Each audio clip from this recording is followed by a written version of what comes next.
Hello, hi. What's happening, my good people? We are live in full effect. Let me know if you guys can hear me loud and clear in the chat, and we will proceed. Gonna be a less structured show today. I do have a few boxing topics to talk about, a few stories, but we can go off track a little bit this time because the boxing news isn't so thick and fast at the moment. So first of all, shout out to everybody in the chat. We got Team Batman Boxing, we got Philip, we got Andrew, we got Chainsaw, we got Kylie, we got Star Fox. He says Usyk versus Partridge 2. That's right, Usyk versus Partridge 2.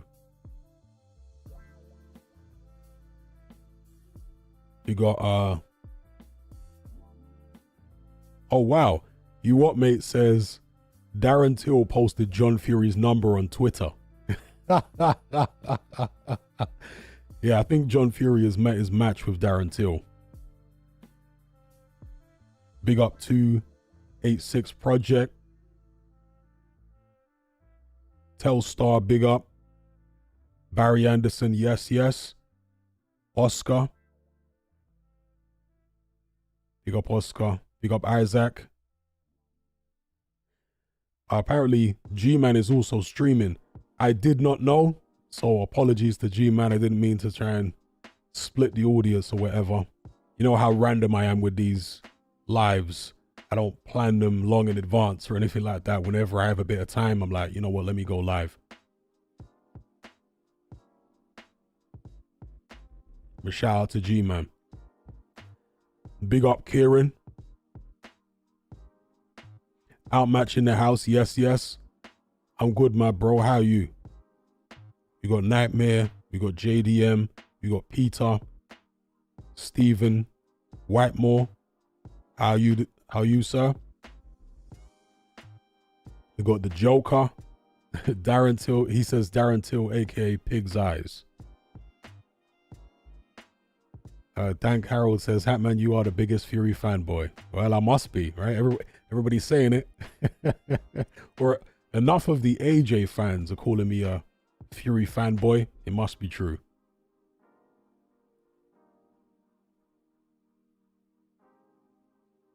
Sandy says, big up Hatman, been watching your content since like 2012, I think. Big up.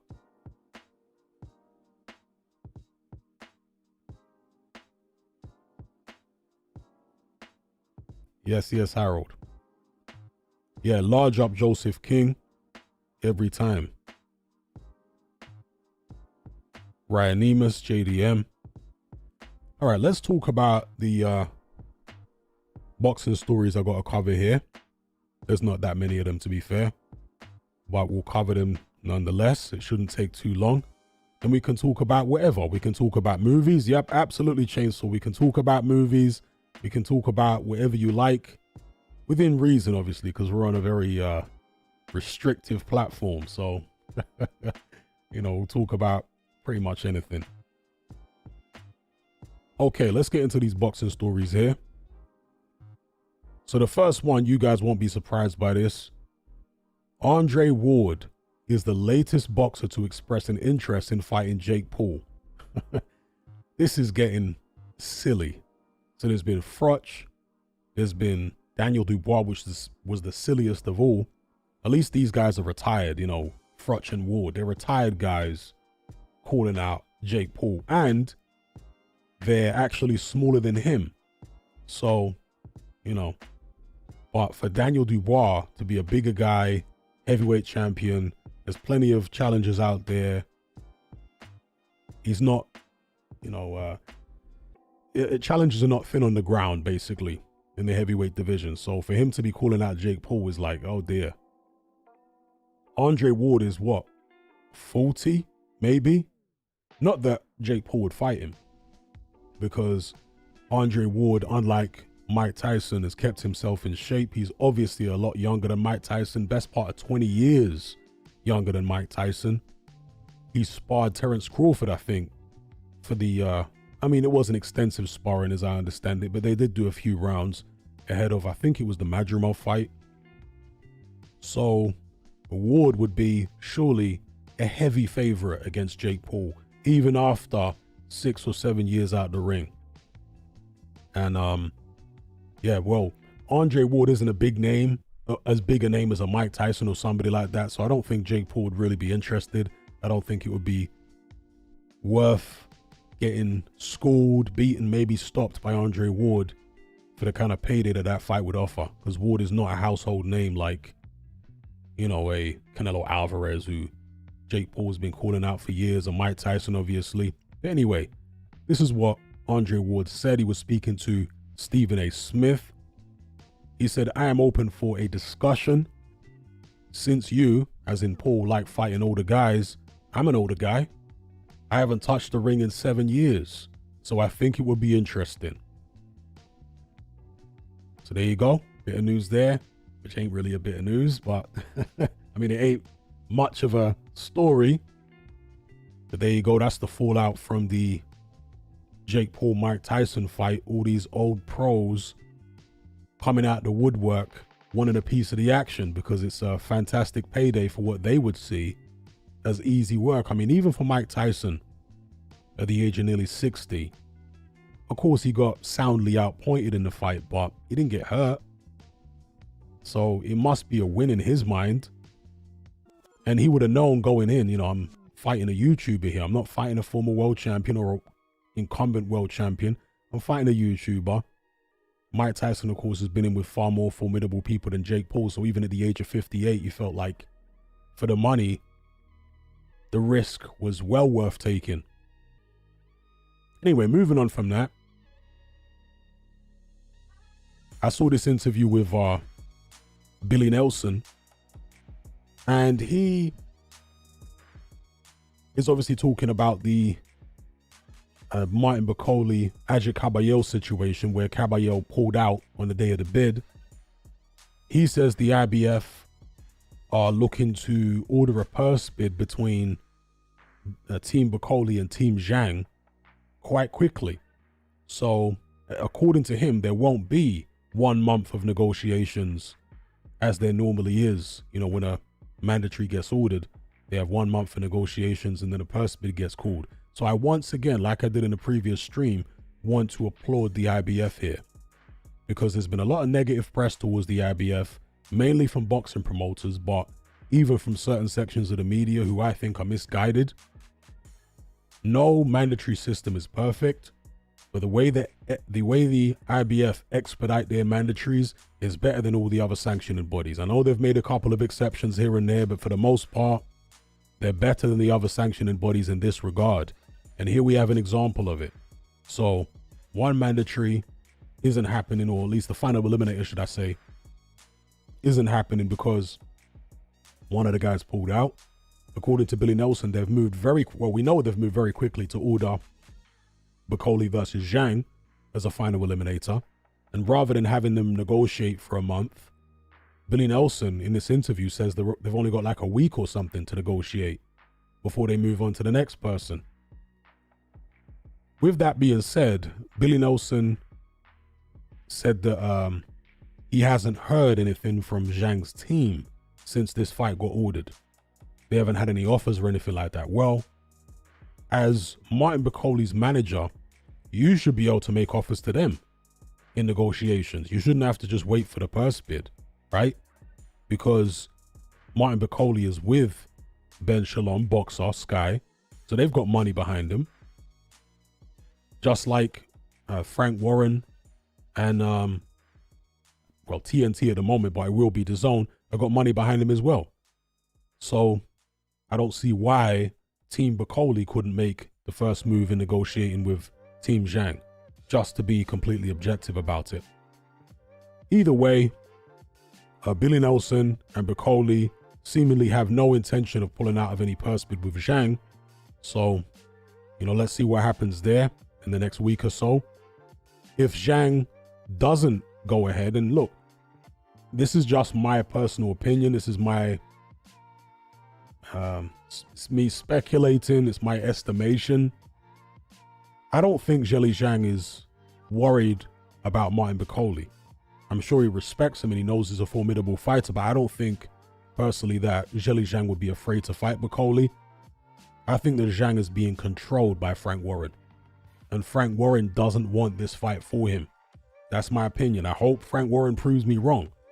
I don't think Frank Warren wants this fight for Zhilei Zhang right now. I think he wants to save Zhang for in-house fights.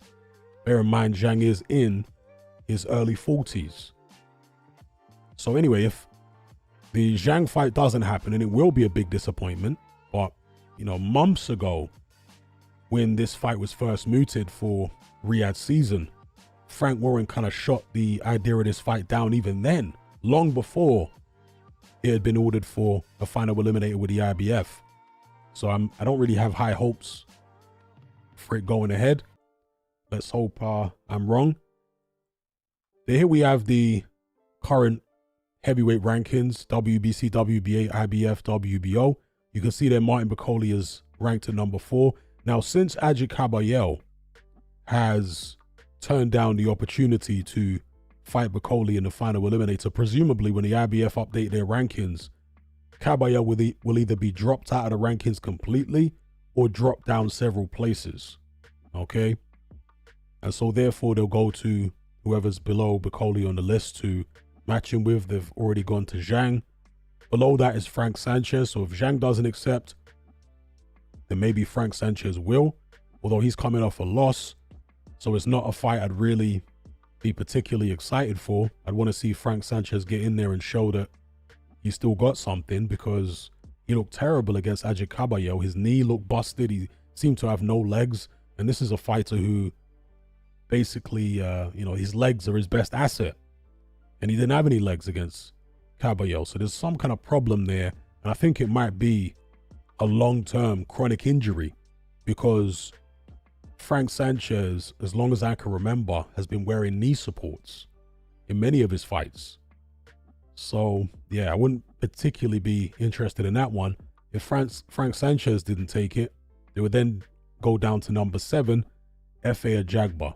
Would Ajagba fight Martin Bakole? I don't know.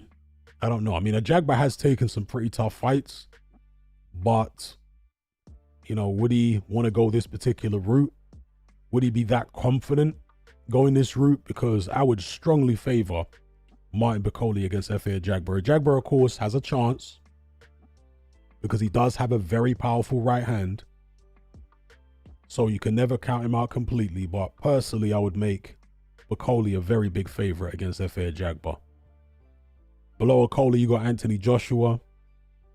Anthony Joshua is not going to take that fight, surely. Below that, you got Hrgovic. I think Hrgovic should jump at the opportunity to fight Martin Bakole, personally. If the opportunity came up, I think he should jump at it. Because yes, he lost to Daniel Dubois. I'm sure his ego is hurting. He didn't get knocked out. Didn't get knocked down. Didn't get noticeably hurt in the fight. I mean, maybe a bit buzzed. When was it, in the 7th or 8th round, where he was tired and fatigued and Dubois hit him with a big left hook? But at no stage to me did he look like he was out of it or anything like that, or seriously hurt. So I think he should jump at the opportunity for an IBF final eliminator with Martin Bakole, if it were there. Below that, Derek Chisora. Well, it seems like Chisora's fighting Miller.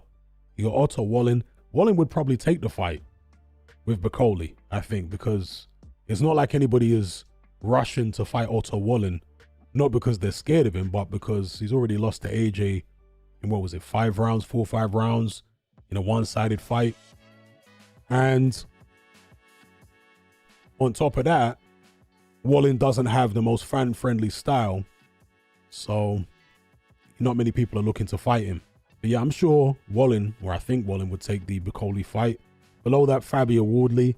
I don't think Frank Warren would put Fabio Wardley in there against Bakole right now. Jared Anderson, Bacole's already beaten him. Guido Vianello, he might take the fight. Guido Vianello is a tough guy. He's game.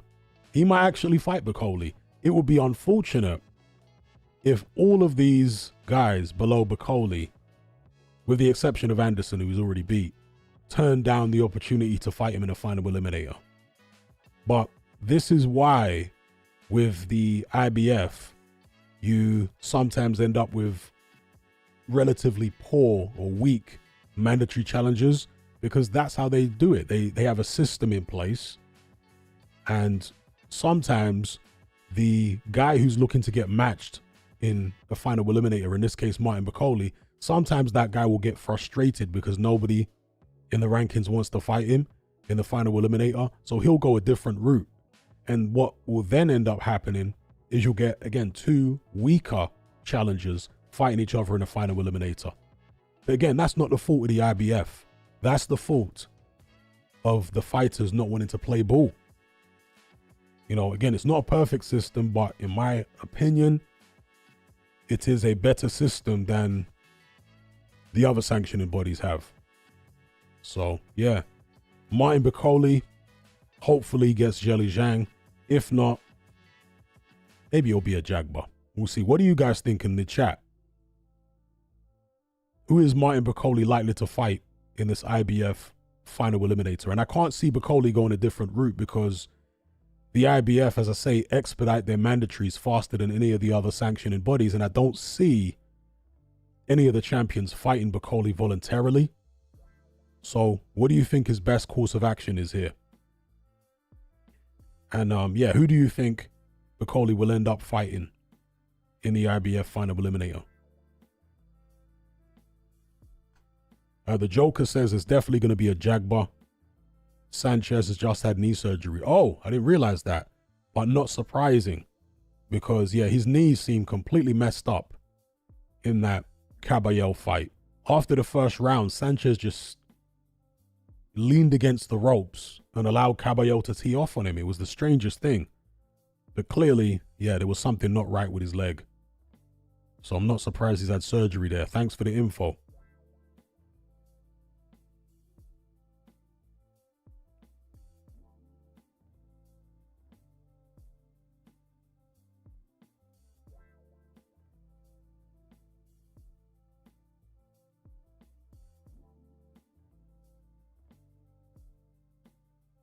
Timbo Slice, I like the name, says without mandatories we wouldn't have a sport. Yeah, the mandatory. Shout out to Paul McAllister, by the way. The mandatories are the only fail-safe mechanism in boxing that prevents champions from cherry-picking every single fight. The mandatory system is the only hope we have to actually get champions forced into competitive bouts. Now, of course, you do have certain champions who have an old school mentality and they just want to fight the best, but they're relatively few and far between these days. Lucan says Oliver McCall was also calling to fight Jake Paul. Yes, he was. I forgot to mention him. Thank you for reminding me. Yes, he was. At the age of 50. And I want to guess if you went to, I could be wrong here, but I'm going to guess if you went to Ike Beabuchi's YouTube channel, he's probably calling out Jake Paul as well. He's probably calling him out. The reality filter says it's a bad look for Caballero. Obviously ducking Bakole. It is a bad look. And unless he gets a better fight against an opponent who is just as credible, if not more. And even if he does, like, basically, unless Caballero gets the Dubois fight, then he shot himself in the foot. Because if he was to go on and fight Joe Parker or, you know, Zhilei Zhang or any of these guys, they're not for world titles. Yeah, Joe Parker's interim world champion, but the Dubois fight is you know, proper world title. So unless Caballero's getting that, I think he shot himself in the foot, because the IBF expedite their mandatories quick, and they've already set a deadline. I think it's is it late February or something that the IBF champion has to agree to face the mandatory by. So they've already set their deadline. The other sanctioning bodies, to my knowledge, haven't. So if Caballero wants the quickest route to a heavyweight title shot, it's the Martin Bakole fight. But he's turned it down. It is what it is. Rumor has it, I can't confirm this, that he did so on the advice of Spencer Brown. And I would question Spencer Brown's motives if he did indeed advise him to pull out of the purse bid with Martin Bakole. I'll question his motives and who he's really working in the best interests of. Ajit Caballero or Frank Warren / Dubois, whoever over there.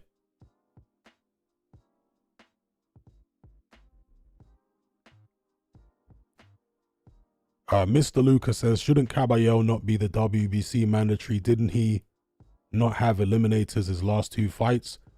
Yeah, but neither one of them were final eliminators. Because there are ranking matches, just standard eliminators, and then there are final eliminators. And I think Caballero was just in normal ranking matches, not final eliminators. Big up 1-1 in the house. Yes, yes. Afro Jam, big up. He says Hunter keeps calling out Bakole for a rematch. Yeah, he's been calling him out a long time for the rematch, but it hasn't manifested. And in fact, Billy Nelson admitted that they actually turned down an offer to fight Michael Hunter. They said the money weren't good enough. Billy Nelson admitted that they did actually turn down the fight, but they say the money was insultingly low.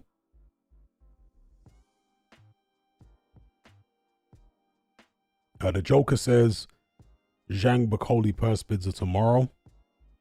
Yeah, I knew you said they were soon. Didn't realize it was that soon. So, I mean, that's good. Again, the IBF moving very quickly, not messing about, looking to get a mandatory on as quick as possible. They've got a timeline that they're working to. So let's see if Zhang wants it and if his team want it. I suspect that Zhang would take it. I'm just not sure that Frank Warren is particularly keen. And Frank Warren, you know, when he gets in for someone, he really has it in for them. And he seems to have it in for Ben Shalom at the moment. So I don't think he's trying to do Ben Shalom any favors at all. Of course, Martin Bakole being a Ben Shalom fighter. Yes, Ocean Blue in the house. So let's move on to the next bit of news here to talk about. Derek Chisora versus Jarrell Miller looking likely for February 8th. Presumably this would be, well, actually, I was going to say it would be on a Riyadh season card, but I think they were talking about doing this in Manchester. I know it was Derek Chisora's wish to have his penultimate fight in Manchester. And it's kind of a shame that it's not Dylan White, so they can, you know, finish off their careers fighting each other, given the history, given the fact that Chisora doesn't have an official win over Dylan White. I think at this stage of their careers, Chisora is probably a bit more robust than White is. And he's more sneaky now, Derek Chisora. You know, he's become quite crafty over the years as far as counterpunching and what have you. It isn't the most sophisticated counterpunching you've ever seen, but against crude fighters like Joe Joyce, it worked quite well. Even against Carlos Takam, it worked in the end relatively well. So, yeah, I think Chisora White 3 would have been the move, but I can understand Chisora being a bit reluctant to go that direction because he said he would only fight Dylan White if he's clean. And Dylan White still hasn't resolved, as far as I'm aware, this PED issue with the British Boxing Board of Control. So maybe Dylan White is to blame in this situation. So it's looking like Chisora Miller, February 8th. I'm assuming in Manchester, but if not, it could be a Riyadh season fight, maybe in Saudi Arabia. I think Miller's going to win the fight. Miller is crude like Joyce, but he's a shorter guy. He's got an incredibly short neck. He's obviously going to push Derek Chisora back. Chisora's not going to be able to push Miller back. He's too big. And Miller has a better work rate than Chisora. He certainly showed that against Andy Ruiz. Chisora won't be particularly bothered by Miller's power, I don't think. Miller really doesn't punch his weight. But I do think he has the work rate to just outwork Chisora over the distance. Maybe I'll turn out to be wrong. I was certainly wrong about the Joyce fight. I thought Joyce was going to outbox Chisora behind a long jab. But instead he walked him down and got involved in a slugfest and got outpointed and dropped. So we'll see. But personally, I would think Miller will probably outpoint him. You know, like he outpointed Andy Ruiz just by outworking him. I reckon he can outwork Chisora as well. Although Chisora is the more crafty of the two. And truth be told, I think Chisora's actually definitely the bigger puncher of the two. All right, moving on from that. Let me just check the comments here, see what you guys think about Chisora Miller.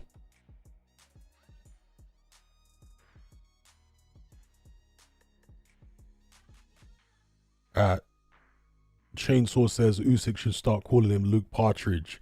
I think he should. In fact, that needs to become a hashtag now. Hashtag Luke Partridge. That needs to be a hashtag everywhere.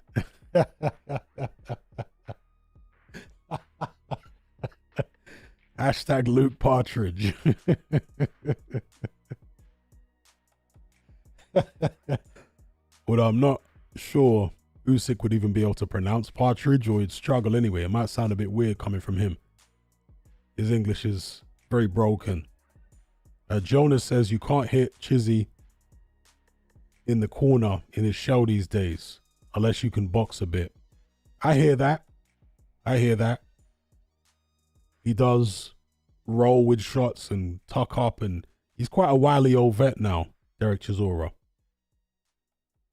Paul Daniels says Chisora's speech is not good of late. It really isn't. Definitely a bit punch drunk. He says could be a bad idea to fight Miller, a long haul fight. Yeah, that's a really good point actually. Beyond the result of the fight, because Chisora could conceivably win, but beyond the result of it, it's surely another long haul fight where Chisora is going to take a lot of punches. And he's already slurring his speech as it is. So, yeah, that's a good comment. Askip says, Chisora still wants another fight after this in Africa, so maybe he'll fight White then. That's what I think. Yeah, he says he wants to fight in his native Zimbabwe for his final contest. But would Dylan White really fight Derek Chisora in Zimbabwe? They'd have to get some real big money people behind it to make it happen, because I don't think Chisora is going to particularly care that much about getting a huge purse. I think it's more of a symbolic thing, ending his career in Zimbabwe, whereas Dylan White would want a huge purse. And would that be realistic in Zimbabwe? You know,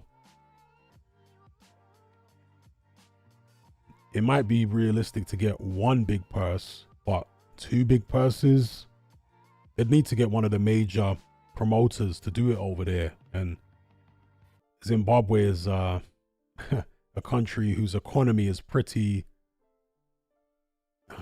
terrible. Let's just put it that way. They've only just started using their own currency again. Up until recently, they weren't using their own currency. They were using American dollars. And in fact, I think they still use American dollars and bond notes. So, yeah.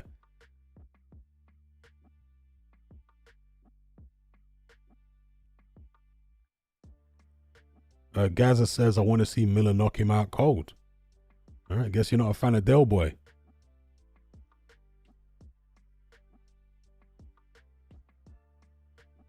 Outmatch Boxing says, I memed Luke Partridge on my community tab. Have a look. Yeah, I saw it. I did see it. That definitely needs to become a viral hashtag. Luke Partridge.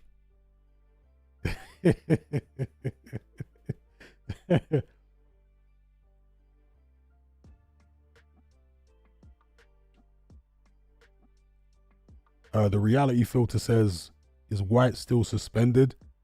Well, I don't think he was ever suspended because he didn't have a British Boxing Board of Control license, and the British board can't suspend somebody that isn't licensed by them.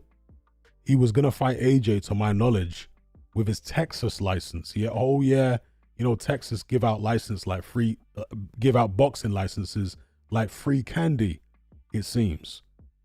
Because not only did they give Mike Tyson a license and Conor Benn, they've given Dylan White a license. And that is the license he was using, to my knowledge. Again, correct me if I'm wrong. That's the one he was going to fight AJ with, the Texas license. So I don't think he's suspended by the board because they can't suspend him. He's not a British board license holder. But that's why he hasn't fought in the UK since. His last fight was in Ireland under an Irish license. And his next fight is going to be in Gibraltar.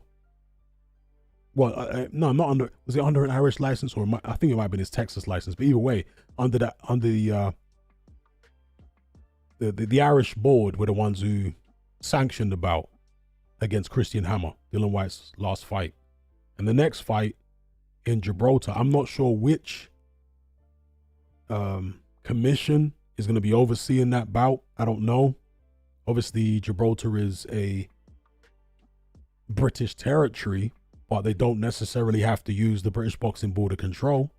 I mean, you don't have to use the British Boxing Board of Control even in the UK. Frank Warren showed that when the Luxembourg Commission sanctioned the David Haye-Derek Chisora fight back in the days.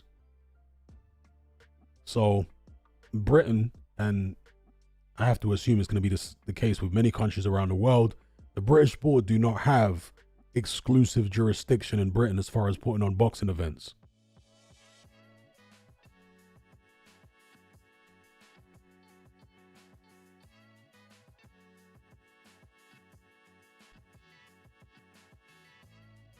Okay, DB Genius says, opinion on Chisora's love for Faraj.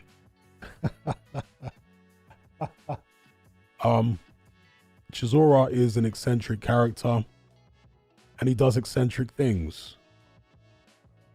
Chisora is one of these guys who is an Anglophile, the best way to describe him. He really loves all things. He's a bit of a Chris Eubank in his own way.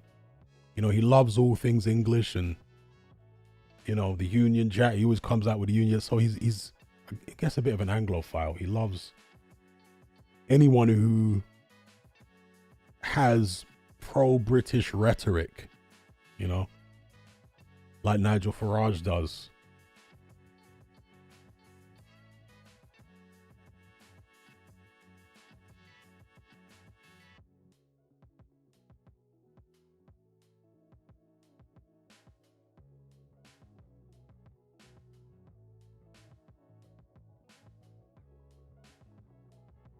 The 286 Project says, watch some of Chris Eubank Sr.'s new YouTube channel. Interesting to say the least. He's got a YouTube channel, a new YouTube channel. I've definitely got to see that.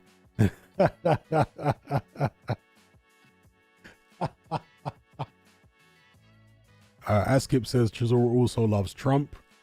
Again, Trump is a larger than, and that's another thing. Chisora likes larger than life characters. He likes uncouth, you know, those kind of characters, and that's what Donald Trump is.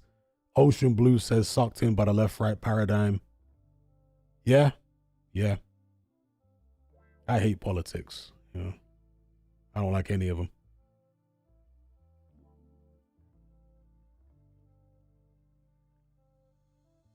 All right, what else have we got here? How about this for a non-story?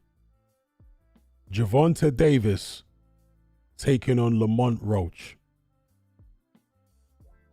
If I had a cricket's sound effect button here, I'd press it. Maybe I should get that, actually. So I do have some sound effects pads on this new streaming setup I've got here. I should load up a cricket sound, because that was my feeling when this fight was announced. I mean, Gervonta Davis is a prize fighter in the truest sense, because this guy does not care at all about legacy, about fighting the best, not even a tiny bit. This guy is just in the game to make the most amount of money possible. He really doesn't care about anything else. You know, some people claim that they don't care. People like Tyson Fury, but he cares. To a certain extent anyway.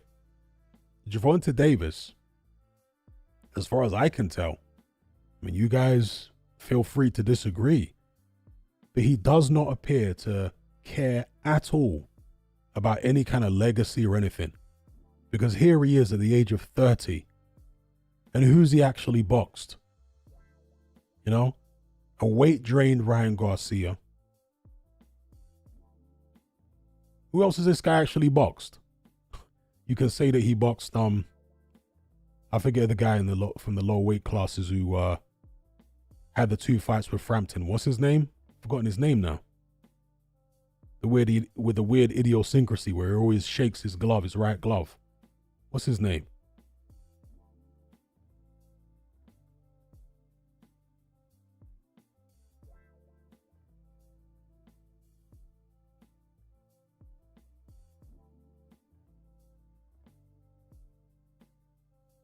What's the guy called? No, not Selby.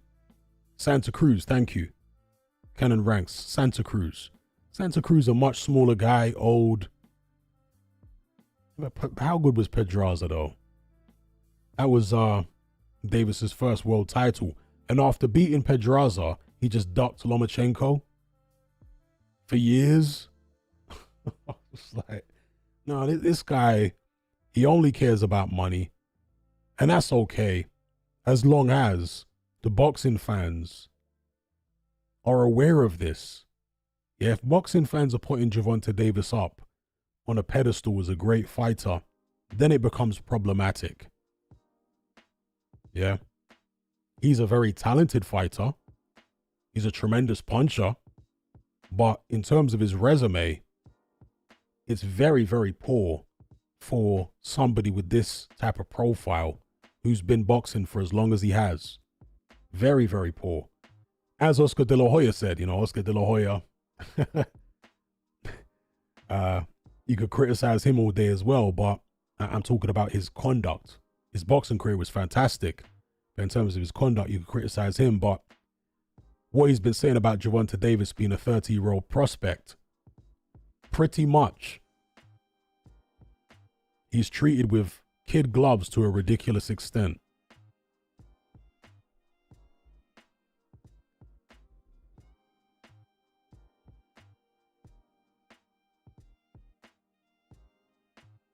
So yeah, there's the next Gervonta Davis fight against Lamont, Roach. I mean, is that really gonna sell? God, I hope not. I hope that Gervonta Davis's popularity goes down to such an extent that he is forced to fight somebody good. Because the way that they've been running his career has been foul. Seriously. And the thing is, if Gervonta Davis wasn't a very talented fighter, then I wouldn't even care. I care because he's talented. When you see someone as talented as that, you want to see them in with other top quality fighters. The frustration with Davis is that he's been unwilling for the most part to step in there against the top quality fighters. Yeah, he did try to fight Lomachenko. It looks like Lomachenko's maybe retired or something now, but that's when Lomachenko was way past it. In Lomachenko's prime, Davis didn't want anything to do with him. So, very disappointing, but he's just purely all about the money. Doesn't care about anything else. He's got his little hardcore fan base, and they're all gassing him up and telling him he's the greatest thing since sliced bread. And outside of that little echo chamber, he doesn't care what the wider boxing public think. So, yeah, that is what that is. He is a quintessential prize fighter. Not interested in legacy or belts or resume or anything like that. Anyway, moving on. Jai Opetaia is apparently set to defend his world title, IBF Cruiserweight, against his mandatory challenger, this guy here, Hussein Cinkara. Now, I had never heard of this guy before. Never seen him fight before or anything. But I went to go look him up. First of all, I looked up his BoxRec page. You can see him on screen here. 22-0. Most of his wins by knockout. He's a Turkish fighter and was born in Germany. 39 years of age, so no spring chicken. He's coming off a win over Arnold. Is it Gerjai? I think it's pronounced Gerjai. That's the guy that Chris Billum-Smith stopped in a pretty good fight a couple of fights back. That guy was relatively competitive, but Chris Billum-Smith had a tremendous knockout win over him. Anyway, this Cinkara guy knocked out, or it might be Zhojai. I think Gerjai is the guy that David Haye knocked out with a jab. I say knocked out in inverted commas. Back in the days on the Dave Comedy Channel. So I think you pronounce this guy's name Zhojai. And yeah, he was knocked out by Hussein Cinkara in 2 rounds last time out. That was in April this year. So anyway, I went to have a look at Cinkara on YouTube, a couple of his fights. And from what I've seen, he doesn't actually appear to be that bad. He's something of a puncher. He's got a quite fluid style. He's kind of a lanky guy. And at 39 years of age, his body looks like a 39-year-old body. You know the way that, God, I'm terrible with names these days. Who's the old man that knocked out O'Hara Davis in 1 round and was controversially stopped by Rolly Romero when Tony Weeks stepped in? I forget the guy's name now. Ishmael Barroso. You know the way Ishmael Barroso's got like an old body? It's not just that his face looks old. Even his body looks old. You know what I'm talking about? His body looks like an old man's body. Yeah, same thing with this Cinkara guy. He's got an old man's body, but he's got some fluidity to him and there's some power there. And the way he shapes up and moves around, he definitely looks competent. He's quite tall and rangy and what have you. Obviously, he's never been hit by anybody like Opetaia, so as competent as he looks, once he gets cracked with a big left hand on the chops, we'll see how he holds up to it. But if his defense is good enough to avoid taking big shots, at least too early in the fight, or if his chin is good enough to take the shots, it might be an interesting one. I certainly am picking Opetaia to win, but again, depending on the punch resistance and defense of Cinkara, it might turn out to be somewhat competitive because, yeah, based upon what I've seen of him, he didn't, to me, look like a pie. He looked actually okay, like fairly competent, and he seems to have some power there. So check him out on YouTube and see what you guys think for yourselves. But again, I'd never heard of this guy, never seen him. When I watched a couple of his fights, I was like, okay, he does have some kind of ability there.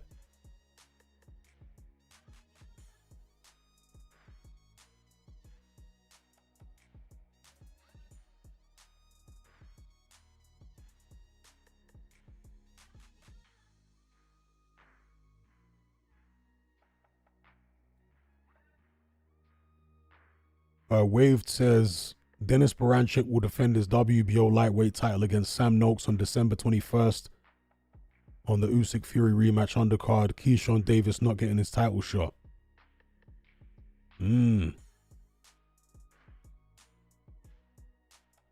Fight News says 22 wins, 18 KOs. He definitely ain't a light puncher. Yeah, and if you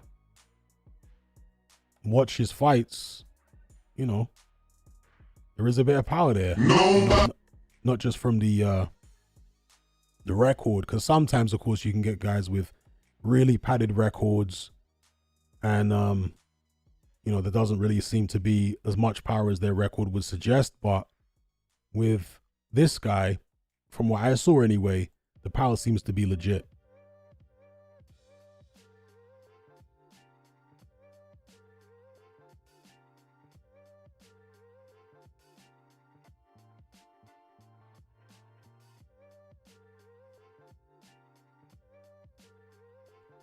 All right, moving on to the next story, if there is any. No, that's it. That's all the stories I had to cover. That was the last bit of news there. Was Opetaia facing Cinkara.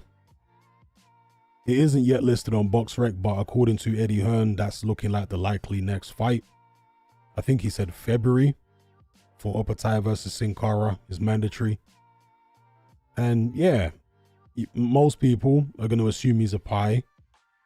And he might turn out to be a pie, but all I can tell you is, if you go and watch him, he actually looks pretty competent. He doesn't look like a complete knockover job based on the eye test. But again, I've never seen him hit by anyone that can hit like Opetaia, or in there with anyone who has the kind of will that Opetaia has, because Opetaia has a ferocious will. And opponents can melt just under the intensity of his will. So we'll see how Cinkara holds up to that. But in terms of just like technique, the way he shapes up, you know, his boxing construct, the way he throws his punches, he looks fairly competent to me. But let me know what you guys think.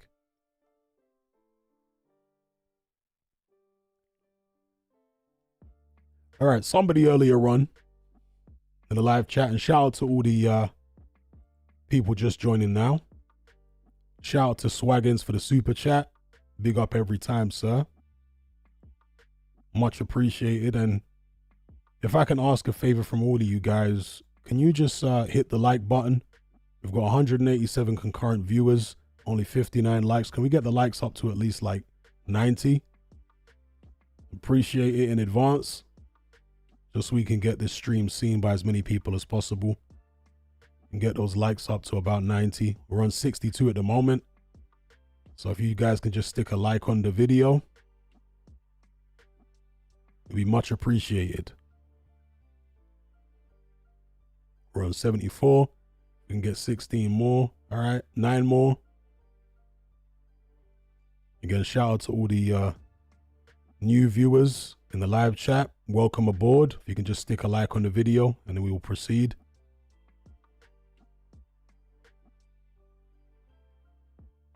So somebody earlier on said that they wanted to talk about movies. Let's do it. Let's talk about movies. We can move off the topic of boxing since it's a relatively slow news day. We will come back onto boxing, but we can mix it up a little bit here. So movies. I think the majority of you will probably agree that Hollywood is not what it used to be. I'm not talking about all the weird stuff that happens in Hollywood behind the scenes. I'm talking about the actual movies. Hollywood is not what it used to be. The quality of movies is not the same anymore. Certainly not like it was in the 90s, the 80s, and so on. And there are multiple reasons for this. One of them being the streaming services. They have taken a lot of the talent by way of directors who are now doing television series and all that kind of stuff. So that's part of the reason that Hollywood has gone downhill. Another reason is all this woke stuff, right? Which a lot of people just do not like and are very turned off by, including myself, being shoved down people's throats. Okay, it's off-putting. Another thing is, I think the greed of a lot of the executives at these studios has made them go for has made them repeat the same formula over and over again, because they're looking at the bottom line. They're looking at the profits. And one thing they've heavily invested in over the past at least decade and a half is the Marvel superhero films. And they're literally rehashing these films over and over and over and over and over and over and over and over again. It is absurd the amount of times they've remade these superhero movies. It is just so formulaic and it's so boring. I'm amazed that people are still paying to go watch these superhero films. I mean, it's just absurd now. And that is just the mindset of so many executives who are not looking at the actual product really. They're just looking at figures, and they're analyzing everything mathematically. They're not looking at the emotional connection that the audience get with movies. Then, you know, they're not looking at the long term. They're just looking at the here and now. Well, this movie made a load of money. Well, let's try and replicate that same formula then. This is their thinking. Whereas a director, a good director that is thinking more from a creative perspective. And that's what's missing in Hollywood today compared to back in the days. There was a lot more creativity. Yeah, now it's just this formulaic rubbish they're just churning out forever. It's awful. I saw somebody mention Alien Romulus. I did see Alien Romulus, and I can give you my thoughts on it now. I thought that Alien Romulus was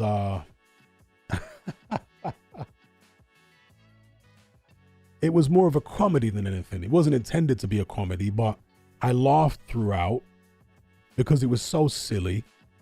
It was nothing like the old, you know, the first two Alien movies at all. It wasn't even anything like the third, to be fair. I don't think the third is as bad as some people make it out to be. My favorite is the first, followed by the second. But Alien Romulus didn't have the serious tone of the first two films. To me, Romulus was like an American teen slasher movie in space. That's what it was like. An American teen slasher in space. I thought it was incredibly silly. I laughed, you know, I found it somewhat entertaining because it was so silly, but it was nothing. It didn't have the gravitas of the first two Alien films at all. What I will say though is I liked the visuals in Alien Romulus. I think they did a great job with the visuals, apart from Ash, the android from the first film. The CGI on Ash was diabolical. I mean, really diabolical. They would have been better off using some kind of animatronic puppet again, like they did in the first film. Partly anyway. Part of it was Ian Holmes' actual head that they used. But then they did some animatronic bits as well. So, yeah, Alien Romulus aesthetically was nice, but in every other way, it was a popcorn movie. That's the way it came across to me. Very shallow popcorn movie. Another film I saw recently was a horror film called Smile. Smile 2 is apparently out, or been out for a while. And so I watched the first one the other day, Smile. And again, I found it quite amusing. When it comes to horror movies, I prefer the ones that have a supernatural element to them, as Smile does. I'm not going to, give away any spoilers here, but it's a supernatural horror movie. And I tend to like those more than real world horror movies, because the supernatural horror movies, again, they just make me laugh. I find them funny. And so I did laugh a lot for watching Smile. I did find it funny. Somebody says Smile 2 is terrible. Outmatch Boxing says Romulus visuals were really impressive, but the plot was so unoriginal. Literally a hybrid, ironically, of the first four films. Indeed. Outmatch also says MCU slop is for overgrown kids. The silly, overly sarcastic humor did my head in. That's what does my head in about it. The non-stop silly sarcasm that's just not even funny sarcasm, There's an old saying, sarcasm is the lowest form of wit. And sometimes sarcasm can be really good, but in the MCU, yeah, that's the lowest form of wit. Not to be sexist here, but a lot of young ladies in the West really like that kind of silly, not funny sarcasm. They think it's like really clever or something. I don't know. I just find it dumb.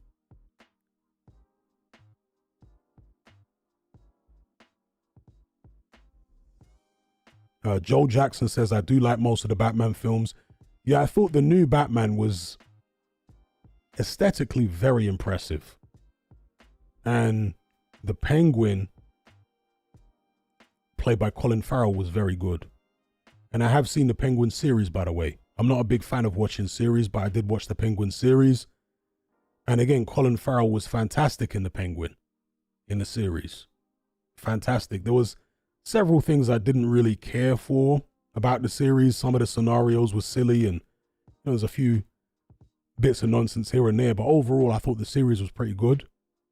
And yeah, Colin Farrell, fantastic.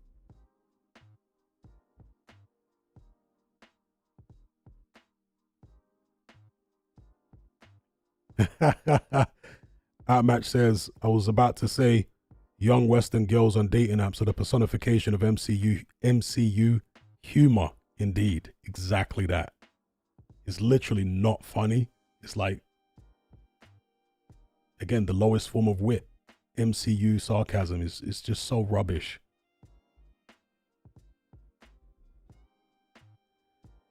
The Zombie Dome says, women don't have to be funny from a Darwinian standpoint. That's absolutely bang on correct and true. But when they think they're funny when they're not, it's a bit annoying. Yeah.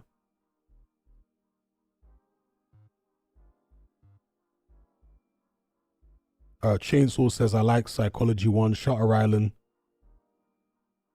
and Stone Hearser Asylum. I haven't seen the second one. I've seen Shutter Island with Leo DiCaprio.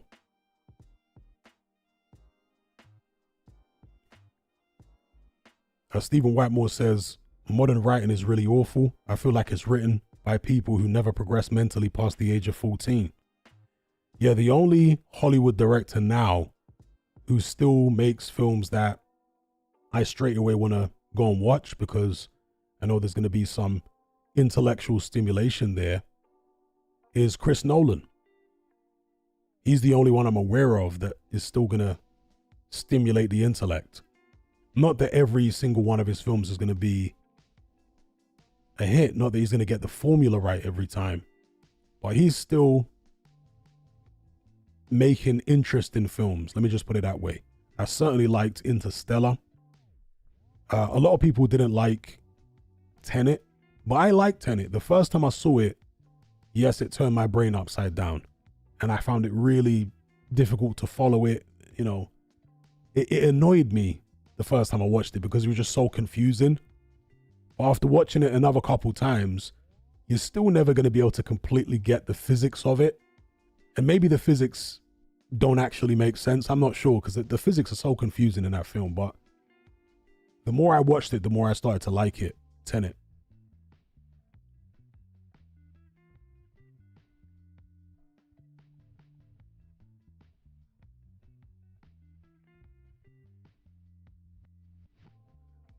One says, yeah, definitely annoying. My girlfriend gets it right sometimes, but most of her jokes are terrible, and I only laugh sometimes because she cracks up so hard. You know, the funniest women, and I've dated some very funny women, yeah? The funniest women are women who don't think they're funny. They're actually the funniest ones. like literally. The ones who don't think they're funny are often actually hilarious.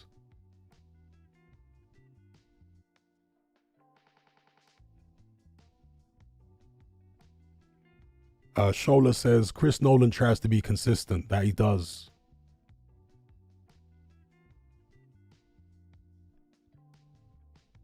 Telstar says, Spotlight is a good but depressing film. I haven't seen that. Ben Scott says, do you think Tony Bellew would be too much for Jake Paul? Yes. I do think he would be. What is Tony Bellew now? 41? 42? And Tony Bellew has still got a very fierce spirit.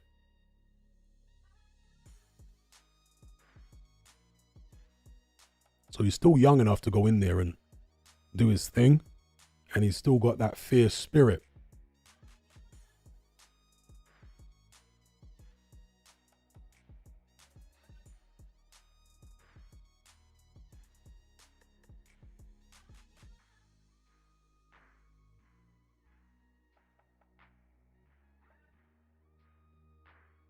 Muro's man says Interstellar was absolutely incredible. Yeah, I really liked Interstellar because obviously they were dealing with complex science in that film by way of relativity and all that other stuff, time travel, the concept of time, and I've always found those kind of films very interesting. Very, very interesting. So, yeah, Chris Nolan did a great job with Interstellar. It's there was a film very similar to that back in the days, which isn't as good as Interstellar, but it was a very similar concept. And that was a film called Contact, starring Jodie Foster. And I always loved that film. It was never a big box office smash, as far as I'm aware, as far as I can remember anyway. I always loved Contact. But then when Interstellar came out, it took what Contact did and made it better.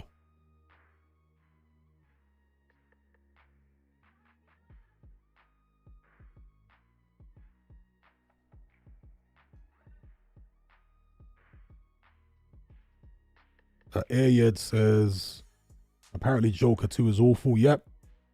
That's all the feedback from it. And it's a musical as well, right? And that put me off right away. I didn't like the first film, so I wasn't particularly looking forward to the sequel. I was one of the people that didn't like the first film. I just found the Joker character to be so unlikable that I didn't even want to watch him. So it was what I just found it to be annoying. His forced laugh was annoying, and I just didn't like it at all. So the sequel being a musical and having Lady Gaga in it, hell no. Miss me with that.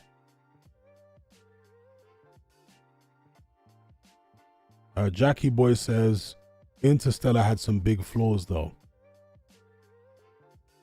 If you're talking about like continuity errors and stuff like that, I mean, most films do, right? It was just the fact it dealt with certain concepts that I've always been interested in. Like quantum physics and the nature of reality and all that kind of stuff, the nature of time, all that mysterious stuff. I've always been interested in that. And Interstellar attempted to tackle it and present it visually, which I found really interesting and entertaining.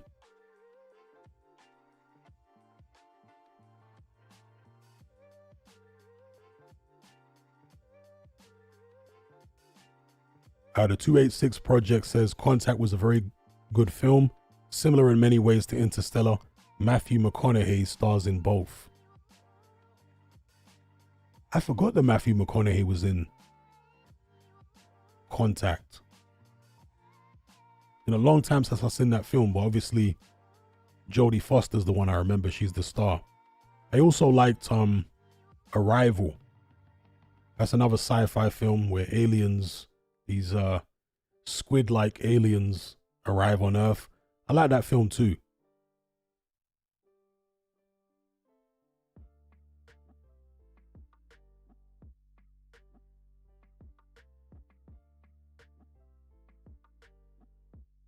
CPB1 says, have you seen Ex Machina? I haven't. People have told me to watch it, but I think I couldn't get into it.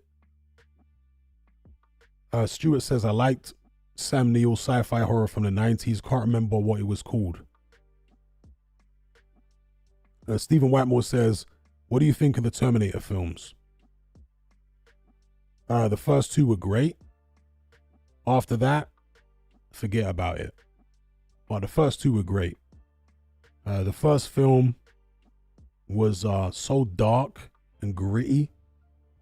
And I always remember that scene where the Terminator cuts his hand off, or the skin from his hand off. I always found that disturbing. And he takes like the skin off his eyeballs off. So when I was young, like in the 80s, I found that as a kid, I found that disturbing to watch. But yeah, the first Terminator film was really good. Schwarzenegger was very intimidating. The second film was a switch up, and it very much reflected the times because there was quite a lot of time between the first and the second films. And it was what's the guy called now? The director of the second Terminator film, who directed Avatar and Aliens, James Cameron. It was what James Cameron did with Aliens, right? Because he took something dark and gritty, which was Ridley Scott with the first Alien film, and then he scaled it up to be like an action blockbuster. And that's what he did with Terminator. The first one was like a dark, gritty, almost a B movie. And he scaled it up to something spectacular. They're different films. The same way that Alien and Aliens were different. Similar difference between the Terminator and Terminator 2. Very similar difference. Oh, excuse me. S. says Cameron did both Terminator films. My bad. Didn't realize that. Okay. But yeah, the first Terminator film was much more of a dark, gritty. It wasn't really a blockbuster type of, I mean, I'm sure it did well at the box office, but in terms of the scale of the film, whereas the second film was like a big, typical Cameron blockbuster. Yeah, the first was a slasher film. Exactly, Solid Snake. It was like a slasher film. Whereas the second one was just a spectacular. I remember when it came out and all the talk was about the groundbreaking special effects with the liquid metal T2.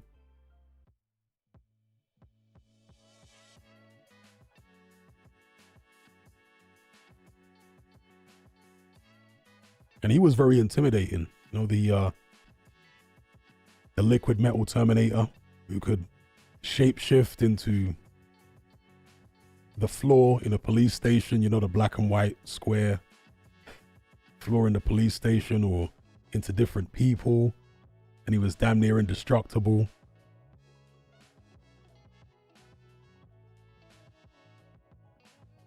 Robert Patrick, yeah.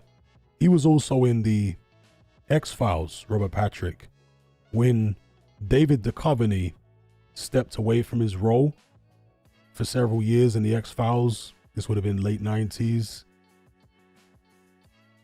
Robert Patrick stepped in with some woman, and they were actually the main characters in the X-Files for a while. Wasn't very good at that point, to be fair.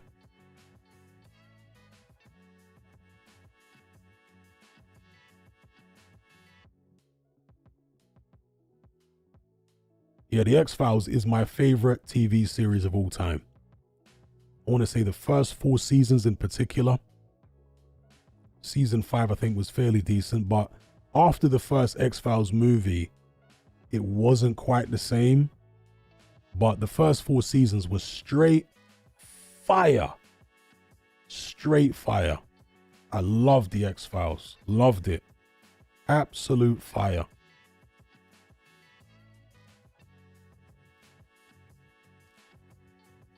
S.A says, what's your favorite X-Files episode? Oh man, there are so many. I actually did a deep dive on the X-Files on my Patreon, where I covered the first 2 seasons, and I went through it like episode by episode, and I was like analyzing certain scenes with, you know, video footage of the X-Files and pointing out certain things. There were so many great episodes of the X-Files.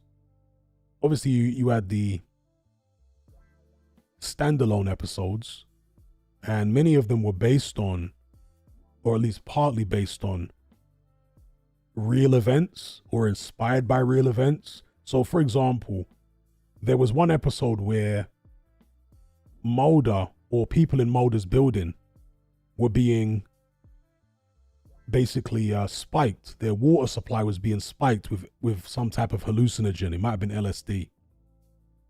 And that was inspired by I think it might have been the FBI or the CIA or one of the agencies in the United States who were spiking people with LSD. I think one of their own officers or something was spiked and he ended up jumping out of a window or something.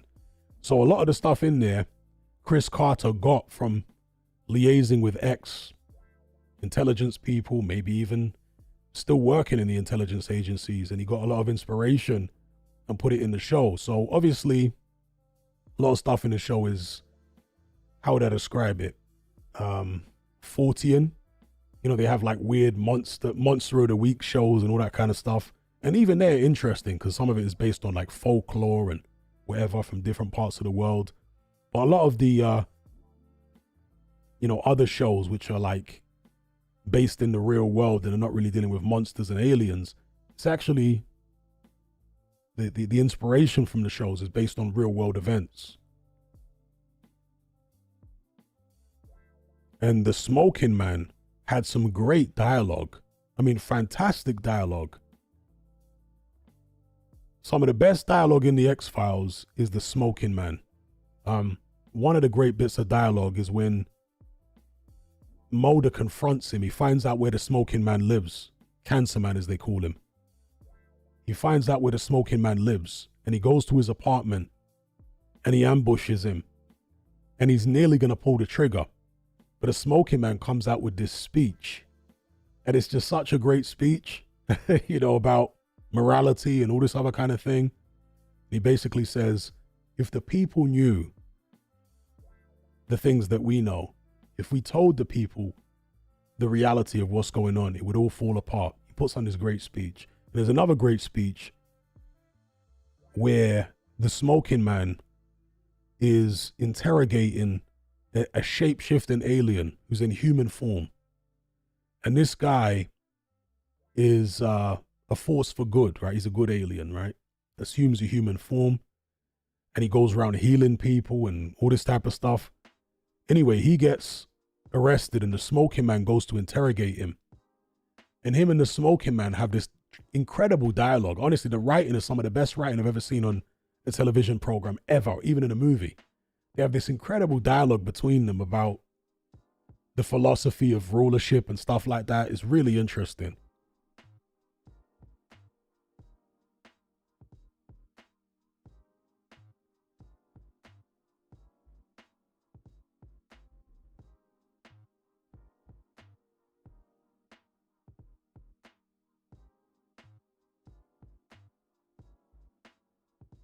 Jackie Boy Johnson says, what was the episode with the guy who crawled through the ventilators? That was Tombs.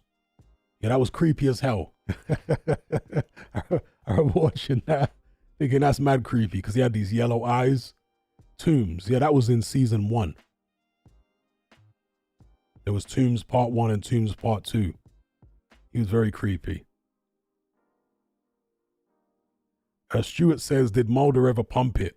I think he eventually did in the later seasons. I swear they had a child. You know, when they came back after many years and Mulder looked like he was 105 years old. And yeah, I think at that point they were supposed to have had a child. Mulder and Scully.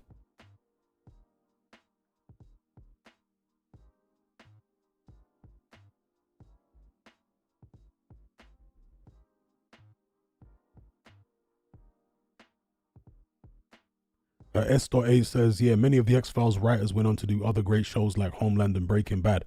I didn't know that.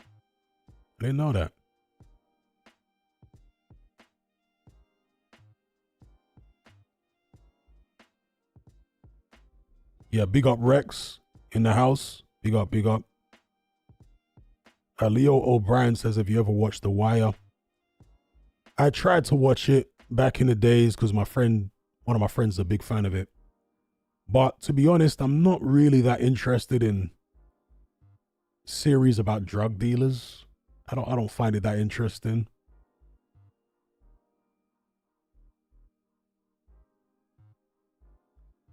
One says, did you watch Broadwalk Empire? No, I haven't seen it.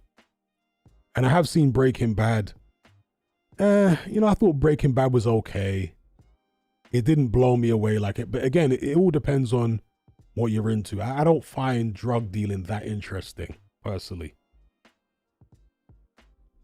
It's just the subject matter doesn't really captivate me like it captivates a lot of people. A bunch of people dealing crystal meth and okay, you know, I think the first couple seasons of Breaking Bad were cool.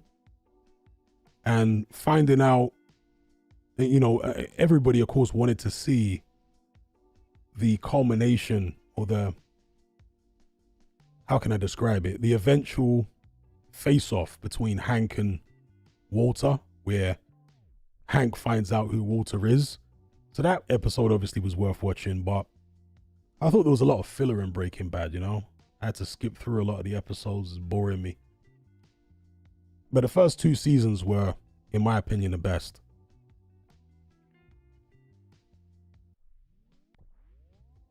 Choice Adrian says, so I guess you never took an interest in Top Boy. Again, the original Top Boy, which is now called Summer House, was entertaining, but all the rest have been just awful. I didn't even watch the last one. I knew it was awful. Ever since Drake got involved in Top Boy, it's just turned into absolute doo-doo. It's just awful.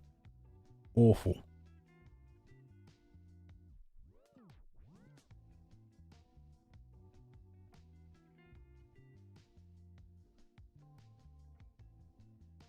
Okay, Tawheed says, are you interested in any other sports other than boxing? Not really. I watch a little bit of UFC. I'm not heavily into it. I watch a little bit of it. Once in a blue moon, I'll watch some highlights of an American football game, but truth be told, I'm a boxing man through and through. That's my sport.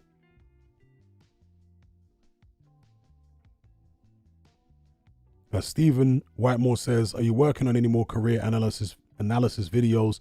Really liked your Riddick Bowl one. Yes, I am. And hold tight, the Patreon crew, waiting on the next video analysis, career review, because that is coming. Hold tight.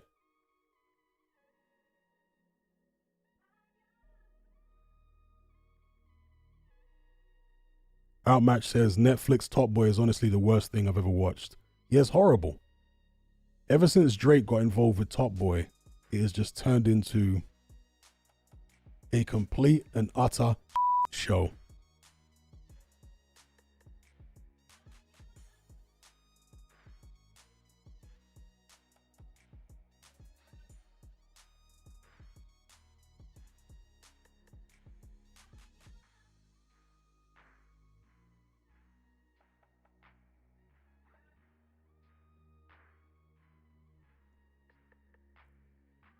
Yeah, going back to movies, there were so many great movies in the 90s. I think the 90s was really the peak for Hollywood. The 80s was great in its own way, but the movie making hadn't really matured to the level that it did in the 90s. So there were great movies in the 80s, but there was a lot of cheese. Now, I've got a soft spot for 80s cheese because I grew up in the 80s, right? So a lot of my formative years were in the 80s and my fondest memories. So I've got a lot of fond memories of 80s cheese. But if I look back now objectively, you know, you have to say that a lot of those 80s movies were pretty awful, but they had heart at least. They had heart and they had great soundtracks and great theme music. The 90s, honestly, it was so good in terms of movies. I don't know whether we'll ever see a decade like that again in our lifetimes, because it was just classic after classic after classic after classic after classic. A shout out to someone for the super chat. He says, if forced to choose. Okay, he's putting me between a rock and a hard place with this question. If forced to choose, who would you rather have in your corner? Teofimo Lopez Sr. or Bozy Ennis? I mean, what a choice.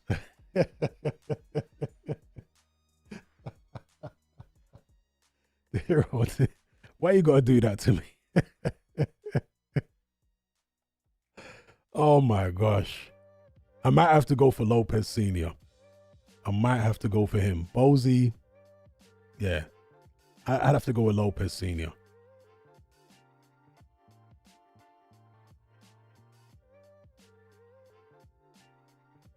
1-1 says, true, a lot of cheese. I enjoyed the cheese as a kid, but the 90s was the best era. Yeah, the 90s was incredible. So many classics came out in that decade. It was insane. And as Adrian says here, 90s was great for everything. Movies, boxing, WWE, Premier League, athletics, football, everything. The 90s was an incredible decade. The blockbuster era, of course, BG. The blockbuster era.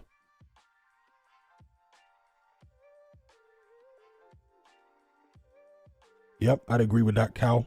The peak of entertainment was the 1990s. I've spoken about this in previous live streams, but even breakfast television. In the UK, there was a show called The Big Breakfast with Johnny Vaughan and Denise Van Outen. They weren't the original duo. Originally, it was Chris Evans and Gabby Roslin, but they weren't very good. When they were replaced by Johnny Vaughan and Denise Van Outen, I swear down, that is the best breakfast television show certainly ever in UK history. Was when Johnny and Denise were at their peak.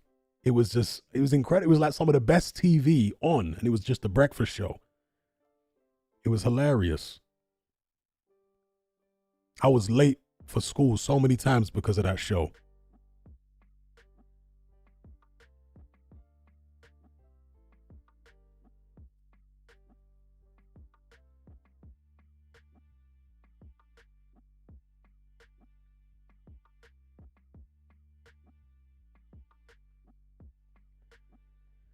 Yeah, Johnny Vaughan's got an interesting story too.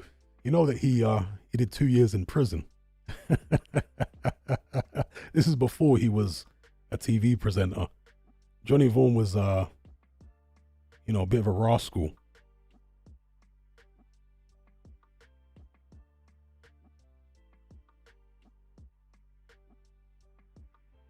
Thomas says, have you seen Shawshank Redemption? Yep, I've seen that. Good film with Morgan Freeman.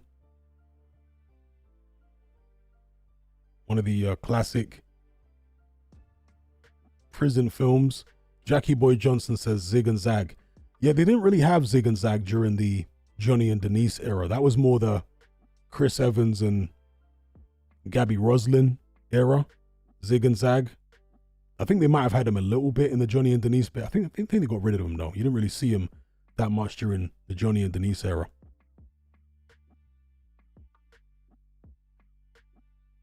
Ahmed says, have you seen Lupin? Nope, haven't seen that. BG London says, even 80s and 90s cartoons were good. Intro music was phenomenal. Yeah, that's one of the things that they absolutely smashed out of the park in the 1980s was the theme music. The theme music in the 80s for every show was damn near classic. I'm talking about every show. Every show had classic music. Nowadays, they can't make classic music for that pretty much anything. Certainly not for movies. But back in the 80s, every show had classic music. Knight Rider, classic, iconic theme music. You know, MASH, I think that was more 70s, 80s. Dallas. Everything had like, even obscure TV shows from back in the days, like The Fall Guy, that was in the 80s. Classic theme music. I mean, everything. The movies, that's when John Williams was in his prime. The composer, Johnny Williams. Jaws was late 70s. Yeah, that was a classic theme. The Superman films, obviously. Indiana Jones. It was just like classic theme after classic theme. The Equalizer. Yeah, with Edward Woodward. Classic theme. I don't know why they didn't use that theme for the Denzel Washington movies. But yeah, just classic themes all around in the 80s. The 80s, I think, was the peak for classic movie and television series theme tunes. You might argue the 70s, because the 70s was really strong for that as well. Cheers is another one, right? Classic theme on Cheers. So I want to say 70s/80s, that was the peak for theme tunes for series and movies. But the 90s was the peak for entertainment overall. Happy Days. There you go. Another one. Absolute classics. Ghostbusters. Yes. How could I forget that? S.A says X-Files theme tune was good. Indeed, it was very, very good. Perfect for that particular show. CPB says, on a scale of 1 to 10, how badly has Top of the Pops aged? It's kind of hard for me to say because, you know, when you lived through that era, it was always a bit weird to me even then. I was never really a fan, even as a kid, of Top of the Pops. I always thought it was a bit weird. But how can I put it? Having lived through that era, I was kind of desensitized to the awfulness of it. Whereas a young person today who was born in, let's say, the late 90s, you know, Zennials or whatever, they would look at Top of the Pops and just be baffled. So they'd probably be in a better position to say how awful it is on a scale of 1 to 10. It was pretty damn awful. But maybe I might undersell how awful it was. Because I'm desensitized to it.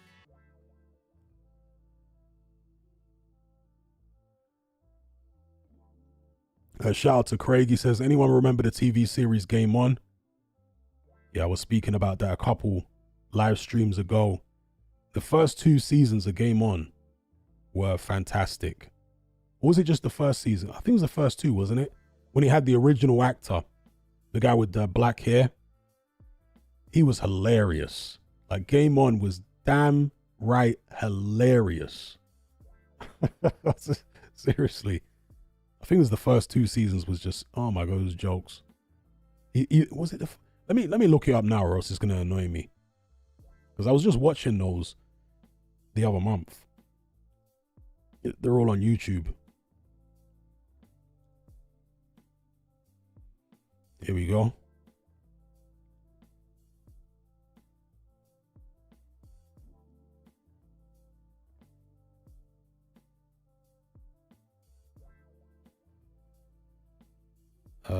When do I get it here?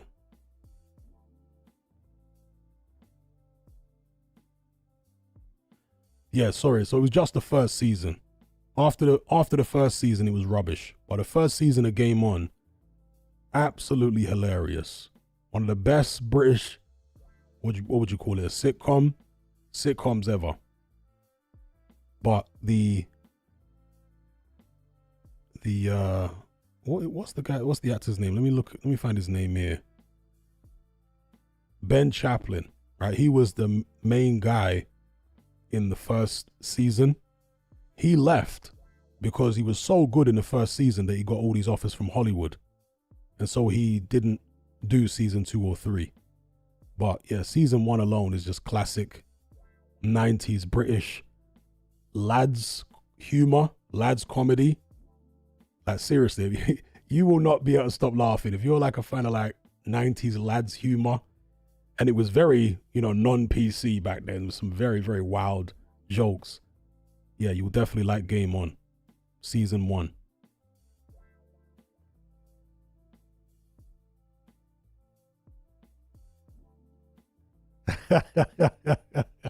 Yes, Craig.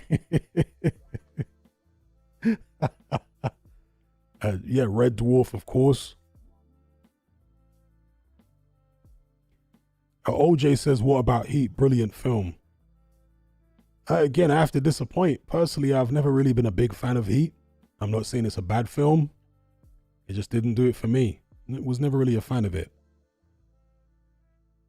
Blackadder, yeah, with Baldrick. Rabsy Nesbitt with his string vest.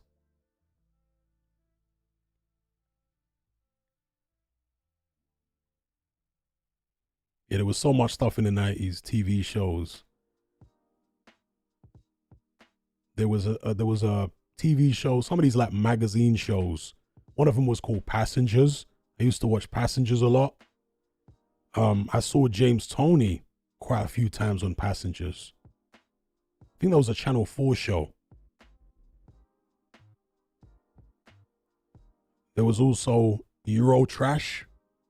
Who remembers Eurotrash?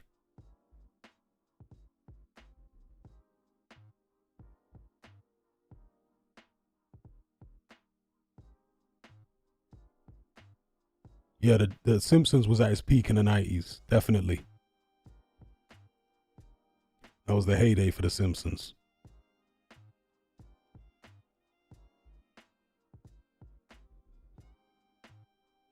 Same Hussein says A Bronx Tale, great film. Yeah, that's a good film.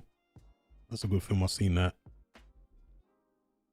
With Sonny, the main character, or the boss is called Sonny. I forget the actor's name, the Italian American guy who plays Sonny.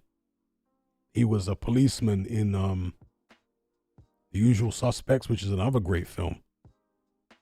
Usual Suspects, fantastic film.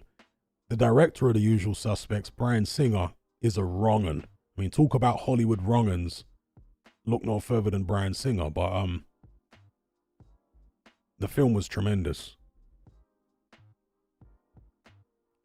Yep, Carlito's Way, another classic.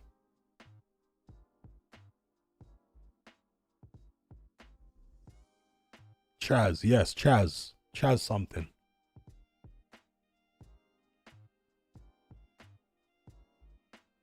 Oh God, I'm struggling to pronounce his name. Palmentieri. We'll go with that. Chainsaw says Kevin Spacey was in The Usual Suspects also. Indeed he was, as Kaiser Soze.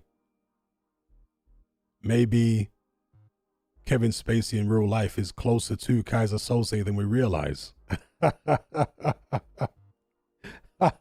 As Solid Snake says there, Kevin Spacey is a usual suspect these days.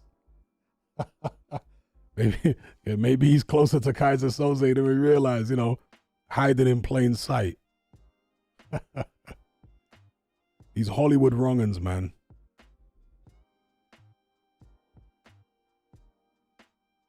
Leo says, do you find Jim Carrey funny?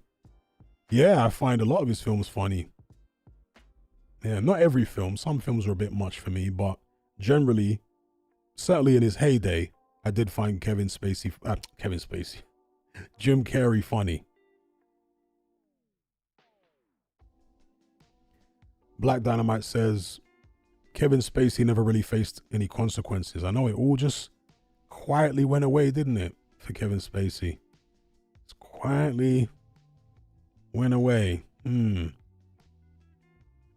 As it did for Bryan Singer, by the way. Look up all the accusations against Bryan Singer, who directed The Usual Suspects. All of that just mysteriously went away.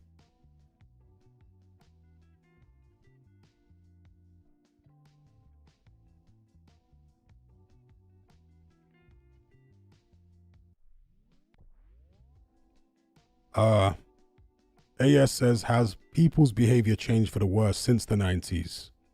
Do you mean society in general, or are you talking about Hollywood?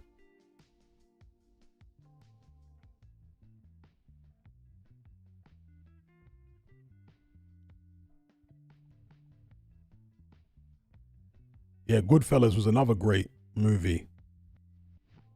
Goodfellas was fantastic.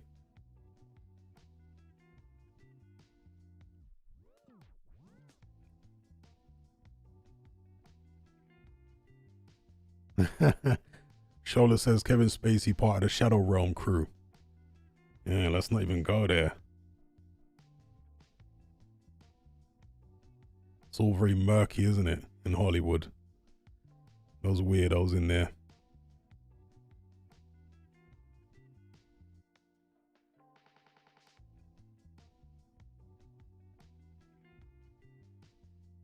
Black Dynamite says, I always mix up Goodfellas and Casino. Yeah, I've always preferred Goodfellas to Casino. They're both loosely based on a true story, real events. But I've always preferred Goodfellas.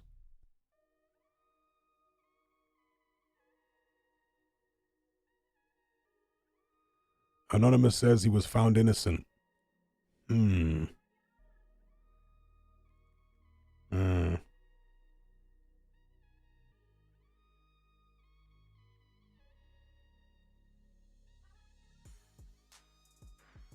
Yeah, there's a difference between being found innocent as a powerful person and actually being innocent.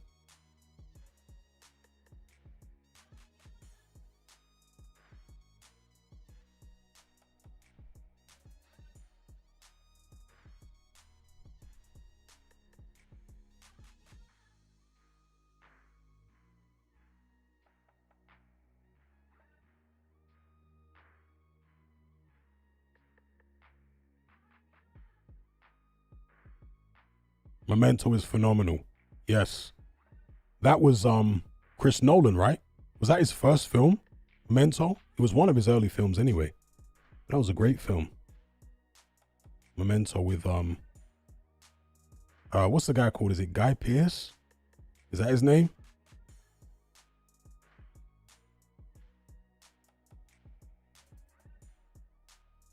Yeah, Guy Pearce.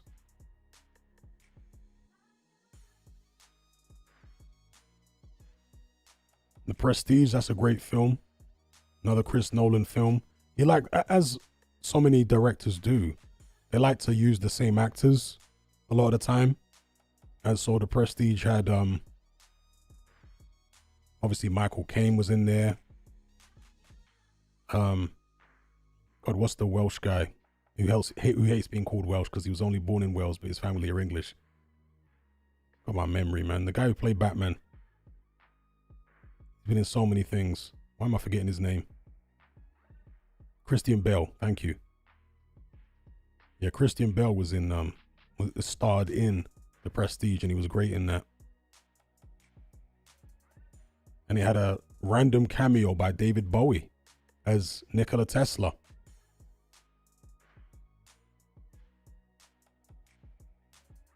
Leo says, Hatman, do you read or watch Stephen King movies? Yeah, I've seen loads of Stephen King movies over the years. I saw the original.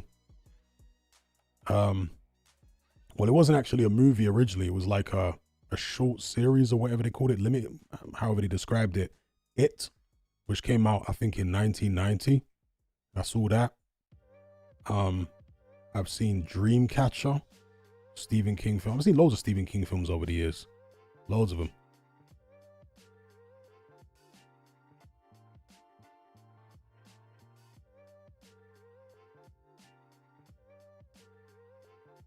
I haven't actually seen Oppenheimer.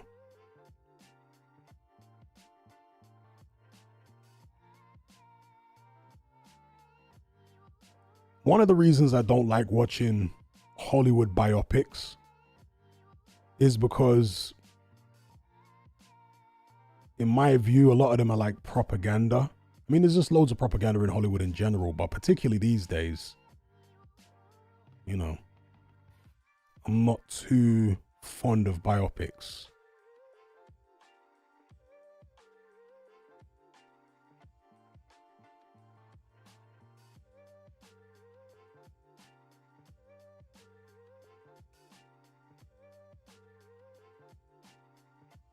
The Thing, yeah, of course, that's classic Stephen King.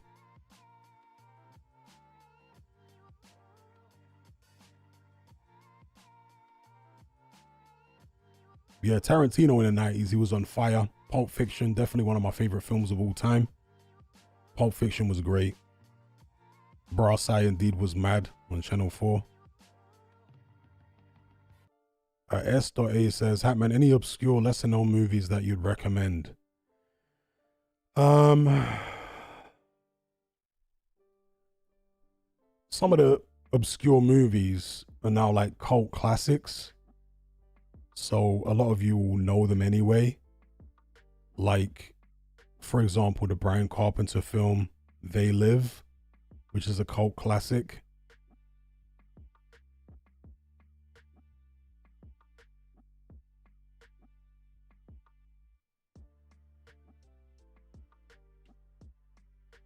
Oh, my bad. The Thing wasn't Stephen King, wasn't it?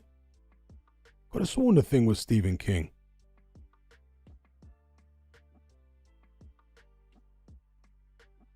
Yeah, Clockwork Orange, that's yeah, Roddy Piper was in They Live, yeah, the wrestler. Clockwork Orange was Kubrick. Yeah, the book was Stephen King. Yeah, so it was Stephen King. Thought it was. Yeah, the thing, I swear the thing is Stephen. Let me look up the thing. I swear it's Stephen King. It might not be, have him involved in directing or whatever, because he's a writer at the end of the day, a novelist. I swear the thing is Stephen King. Let me double check.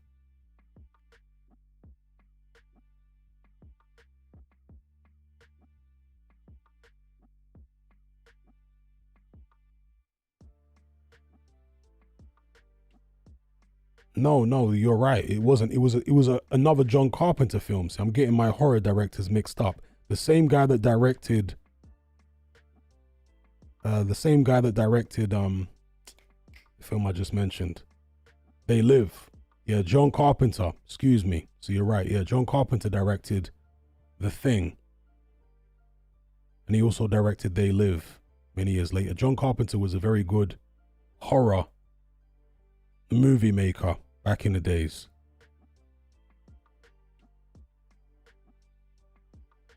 John Carpenter.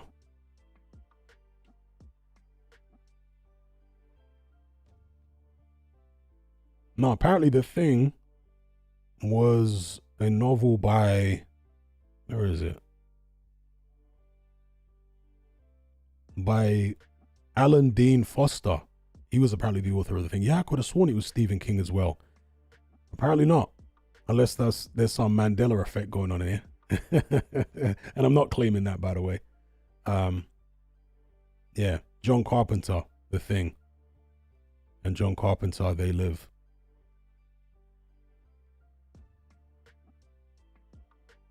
And there was a film, actually, if you want to talk about obscure films, which I did a decoding of on my Patreon page. There was a film that came out, was it a year or two before The Matrix, the first Matrix film? And it was very similar to The Matrix. It was also filmed in Australia.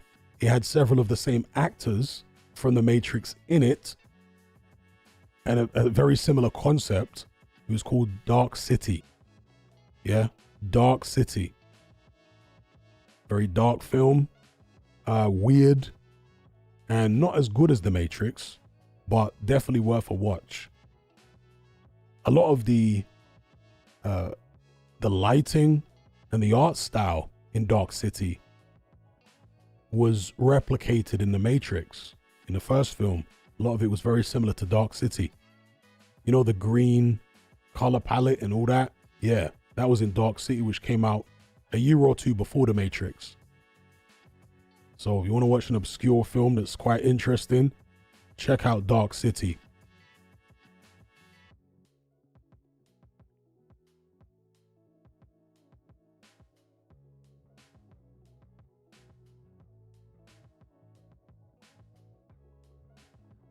Yeah, Kiefer Sutherland was in Dark City. Yeah. And it had, you know the guy who plays the train man in, is it the second or the third Matrix film? The train man. He's also in Dark City.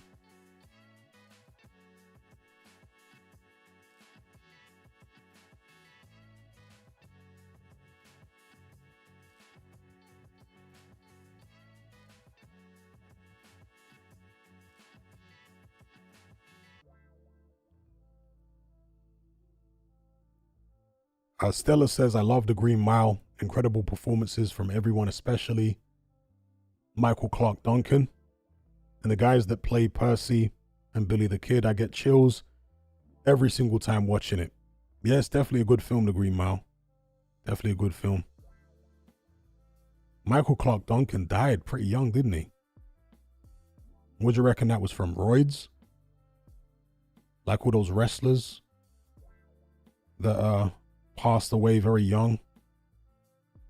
Presumably roids had something to do with it, you know, just ridiculous roid abuse combined with drugs and being overworked and all sorts of other stuff, maybe CTE, but maybe a combination of things. But yeah, Michael Clark Duncan died quite young. I've been in his 50s or something.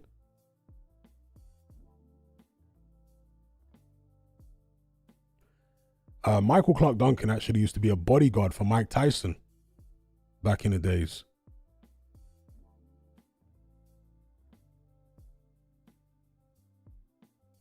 And he said that they were in a nightclub one time and Mike Tyson got into a fight and Michael Clark Duncan had to, grab Mike and pull him off somebody. And he said he could not believe how strong Mike Tyson was. Bear in mind, Michael Clark Duncan was like a 350-pound, steroid head. And a very physically strong man, a huge man, 6'4", whatever he was, 350 pounds. And he said he tried to grab hold of Mike Tyson and he could not believe how strong he was. Now, obviously, Mike was perhaps high on nose candy. Certainly he'd had a few drinks and the adrenaline was surging through his body from being, triggered by somebody.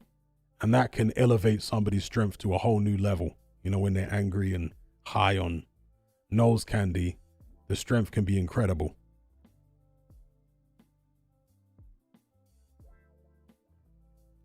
Jackie Boy Johnson said they made him look 7 foot in the Green Mile. Yeah, when he took the role for the Green Mile, I remember the director said to him, "You need to be bigger.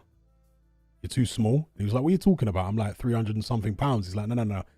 The guy, John Coffey, the character, is supposed to be like 7 foot tall and 400 pounds or something or whatever. So he had to gain a load of weight for that role.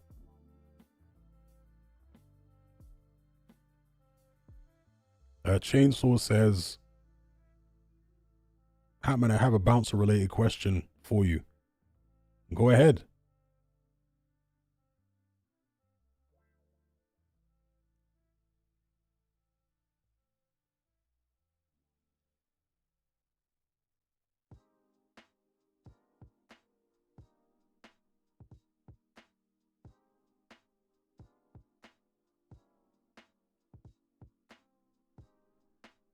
That was another great series during the 90s.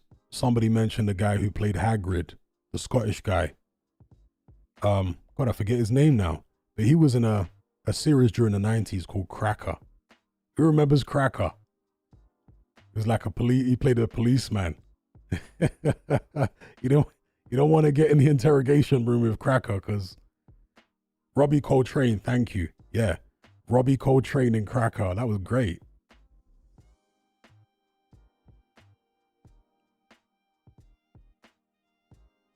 That's one of the long lost, forgotten TV programs from the 90s, Cracker.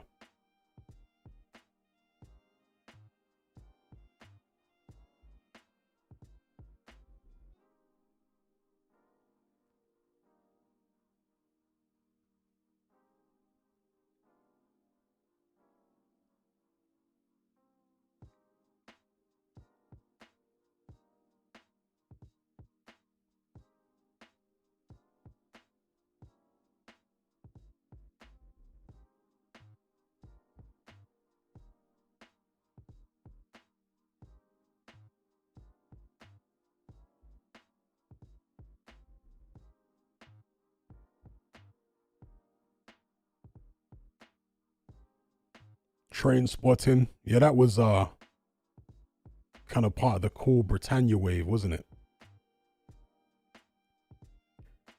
And arguably the greatest British horror movie of all time came out. Was it the early 2000s? It might not have been the 90s.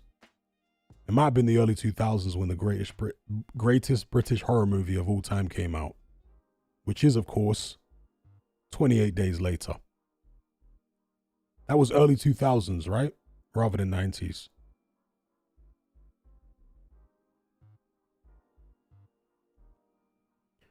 It's very rare that a British movie will cross over like that, to America and other parts of the world, but that was a big hit 28 Days Later.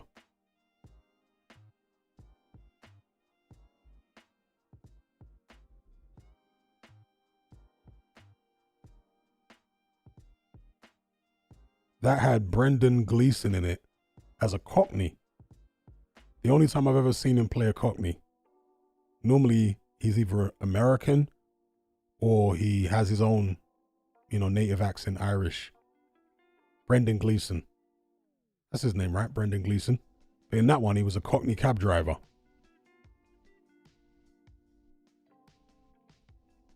Leo says, Hatman, have you seen Silence of the Lambs? Yep, great film. With Anthony Hopkins, Hannibal Lecter. I also like Red Dragon, which was the prequel. Thought Red Dragon was very good.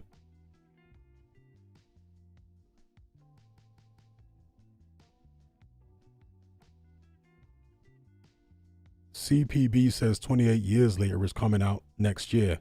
Oh no. They need to leave that alone. Seriously. The way they rehash these old films, they need to stop.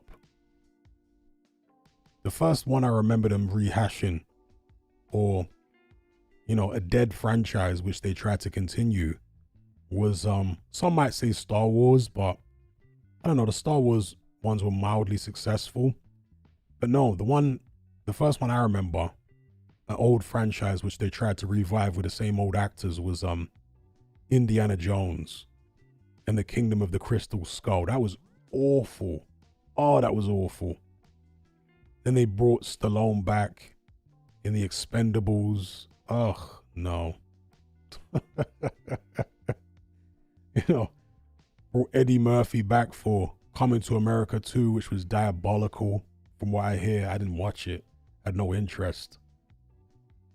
I don't want to see them bring back, guys who starred in movies in their prime, in their 30s or whatever, in the 80s, and they're trying to bring them back now at the age of 107. No, don't do it. The only one so far that I think has kind of worked, well, two of them, were June. And June, by the way, is way better than the original. The original June was just awful. I don't know how that had a cult following in the 80s, because the film was just diabolically bad. But obviously it's not the same actors, so that's why it works. And also Blade Runner. Blade Runner did have a cameo of Harrison Ford in it, but the main star of the film, of course, is Ryan Gosling, and he's good in it. But for the most part, when they try to revive those 80s franchises, oh, it's just terrible. I wish they stopped doing that. Okay, Hassan says Top Gun worked. I did see Top Gun. Okay, it weren't too bad. It weren't too bad. I'll give you that one. But most of them are horrible.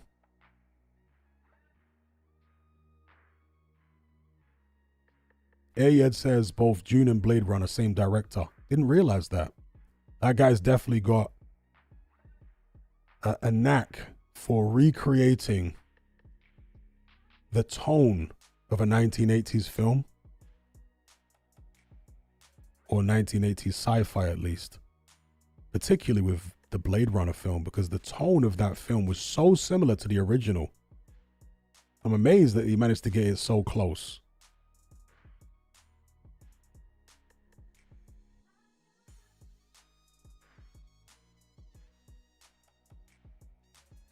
Yeah, the original Coming to America, absolute classic, as was Boomerang. Boomerang is one of my favorite Eddie Murphy films. If you haven't seen that, it's a must watch. Boomerang, fantastic. My favorite Eddie Murphy films were Coming to America, of course, Trading Places, and Boomerang. And he's another Hollywood wrong'un. Eddie Murphy. Another wrong'un. But he did make some great films.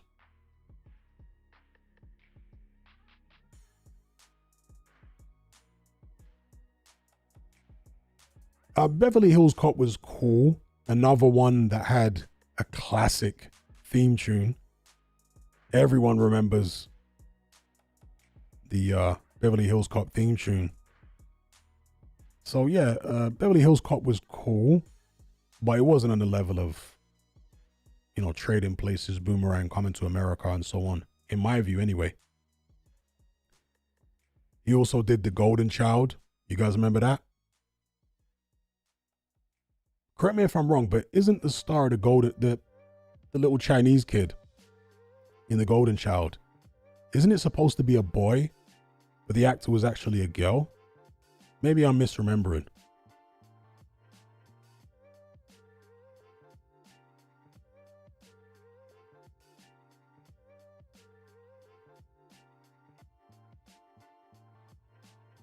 Jackie Boy Johnson says Eddie Hearn. Murphy has made more bad movies than good, let's be honest. I would say that after the mid-90s, yeah, most of his movies have been rubbish. But up until the mid-90s, most of his movies were really good. Like when Eddie Murphy was on fire, he was on fire. I mean, their movies were absolute classics.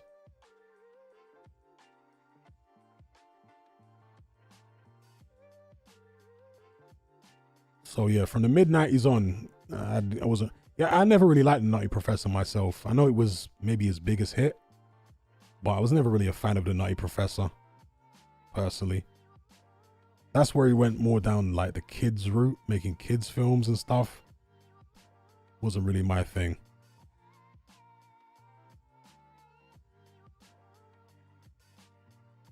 Okay, Adrian says Golden Child, she's all grown up now and grew well. So it was a female, right? But in the film, it's supposed to be a boy, right? Or am I misremembering?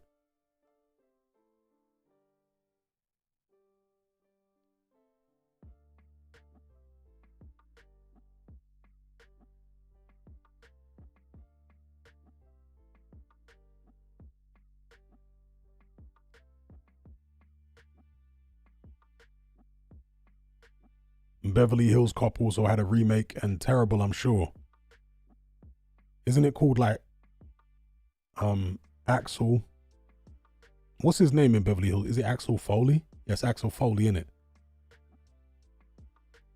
Do I remember Harlem Nights? I'm not sure if I actually ever saw Harlem Nights. I might have seen bits of it. I don't know if I've seen it all the way through. S.A says the RoboCop remake was the worst. Yep, terrible. As was the Total Recall remake starring Colin Farrell. That was terrible as well. They keep trying to remake these classic 80s films and just awful. I mean, to be fair, the original Total Recall with Arnold Schwarzenegger was 80s cheese, but it was like classic 80s cheese. Do you know what I mean? It's the 80s cheese that we loved, and for some reason we still love now.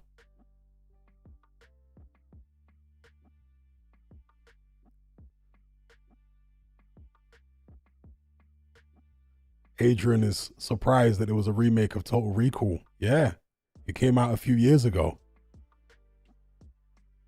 And I'm not surprised you are not aware of it because it was so bad, they had to sweep it under the rug.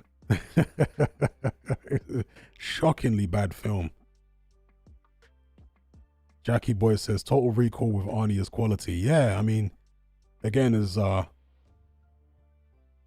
somebody that grew up in the 80s, I loved it, but it is cheesy. We can't sit here and pretend that Total Recall was not a cheese fest. But so many that's why Arnie films were enjoyable, because they were cheesy and silly. They were hammy. Like most of his films back then, apart from maybe Predator and the first Terminator, or maybe both Terminators, they had more of a serious tone. But most of Arnie's films are just pure cheese. Like Commando. I mean, how cheesy is Commando? Oh, Commando was so cheesy. When he goes to like the drug cartel's hideout and he takes on like the whole cartel single-handedly, and they're all shooting at him, like from the roof, and not even one bullet hits him, and he's not even hiding. He's like literally out in the open on the lawn, and he's spraying this gun, and all these guys, like 20 guys, are shooting at him with machine guns, and not even one bullet hits him.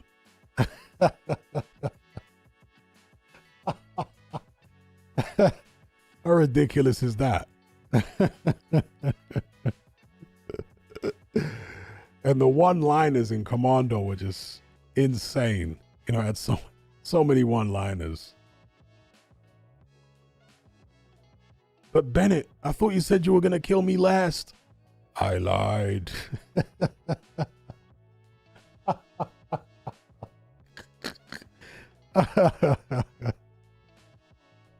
It was such a ridiculous film. Yeah, I thought you were gonna kill me last. I lied.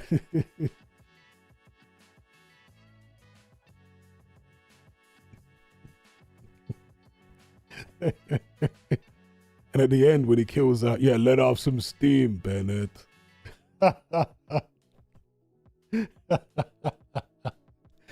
And that character, that Bennett guy, yeah, stick around. That's another one. The Arnie one-liner, honestly, the people that were doing the writing for Arnie back then, they must have been having a whale of a time. Like, seriously, they must have been laughing around the table writing those scripts. Because them one-liners were so funny. Seriously. Like, I remember I watched the documentary about Street Fighter, the making of Street Fighter 2. Yeah. Obviously, it was made by a Japanese company. And all the developers were at their desks designing the characters and designing their special moves and all that kind of stuff. And the creative director basically decided which moves were going to be in the game if they made him laugh. Yeah, that's basically what you said. If the special move made him laugh, then yeah, we're going to use it in the game. And that must have been the criteria for Arnie scripts in the 80s, right? If the script makes them laugh, if the one-liners have got all the writers falling around the room laughing, then yeah, that's in.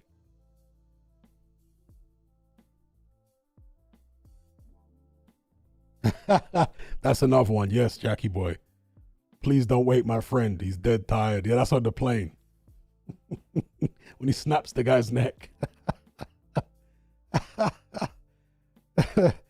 Dear, oh dear. Which movies do I prefer, Arnie or Stallone? Arnie by a mile. Arnie by a mile. Much preferred Arnie.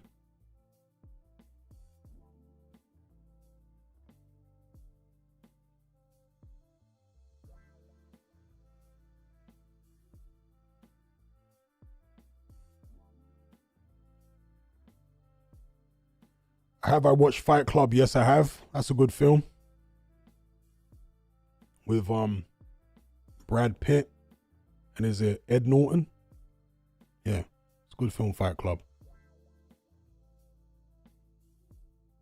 Well, Stallone films are just not as funny, you know?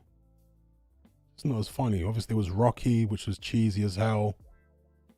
But, you know, they had moments in Rocky that were funny, actually. Some of the Rocky films are funny, unintentionally so. But yeah, overall, Stallone just weren't, to me, as entertaining as Arnie. Arnie's just hilarious. I love the way that in all the Arnie movies, they had to come up with some like spurious backstory to explain why he had a Austrian accent. Because in Commando, what's his name? John something? I know his like code name for the special forces was Matrix, right? But what's his surname?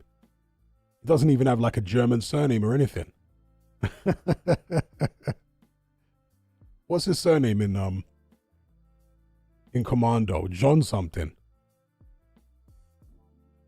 See if anyone knows the surname of the character of Arnie in Commando.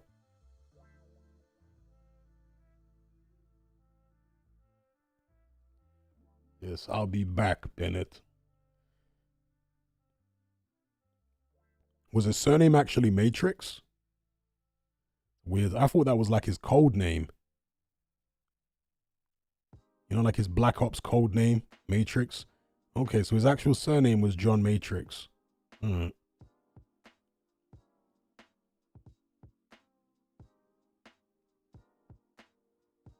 True Lies was actually quite a good film. That was in the 90s. The True Lies was actually quite funny.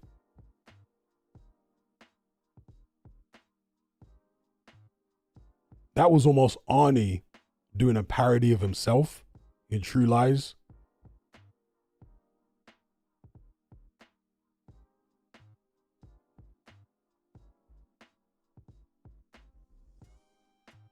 Yeah, Jamie Lee Curtis is in it. That's right. Let's get to the chopper. It's going to explode. Ah. Get to the chopper.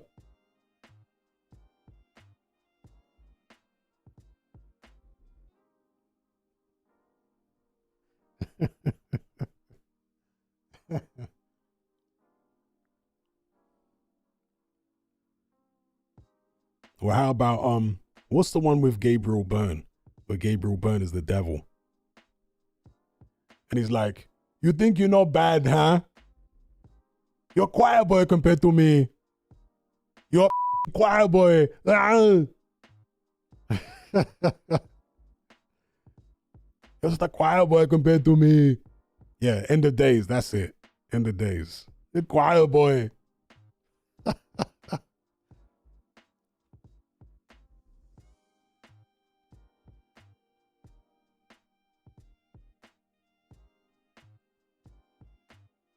Kindergarten Cop was another one.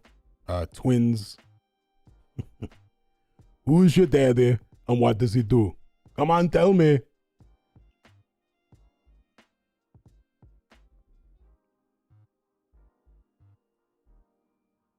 Hey, Maria, where the hell are my stogies? Bill Burr has a great bit about Arnie in his stand-up.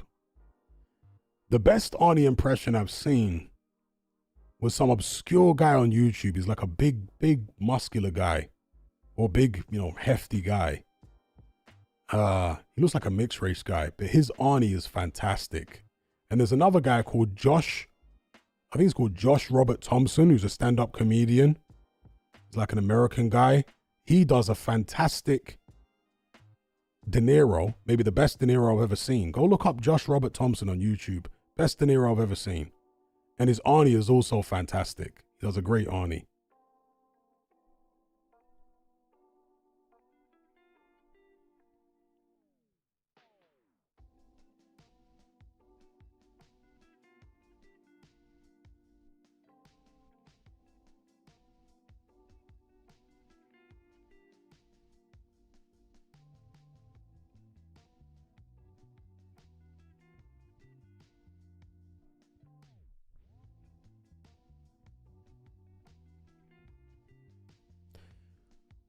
All right, ladies and gents, I'm going to wrap this one up now. So I'd like to thank you all for joining me once again. It's been a nice hangout. Talked about a bunch of different things. We'll do it again very soon. So shout out to everybody. Special shout out to those who donated via Super Chat. Catch you on the next one.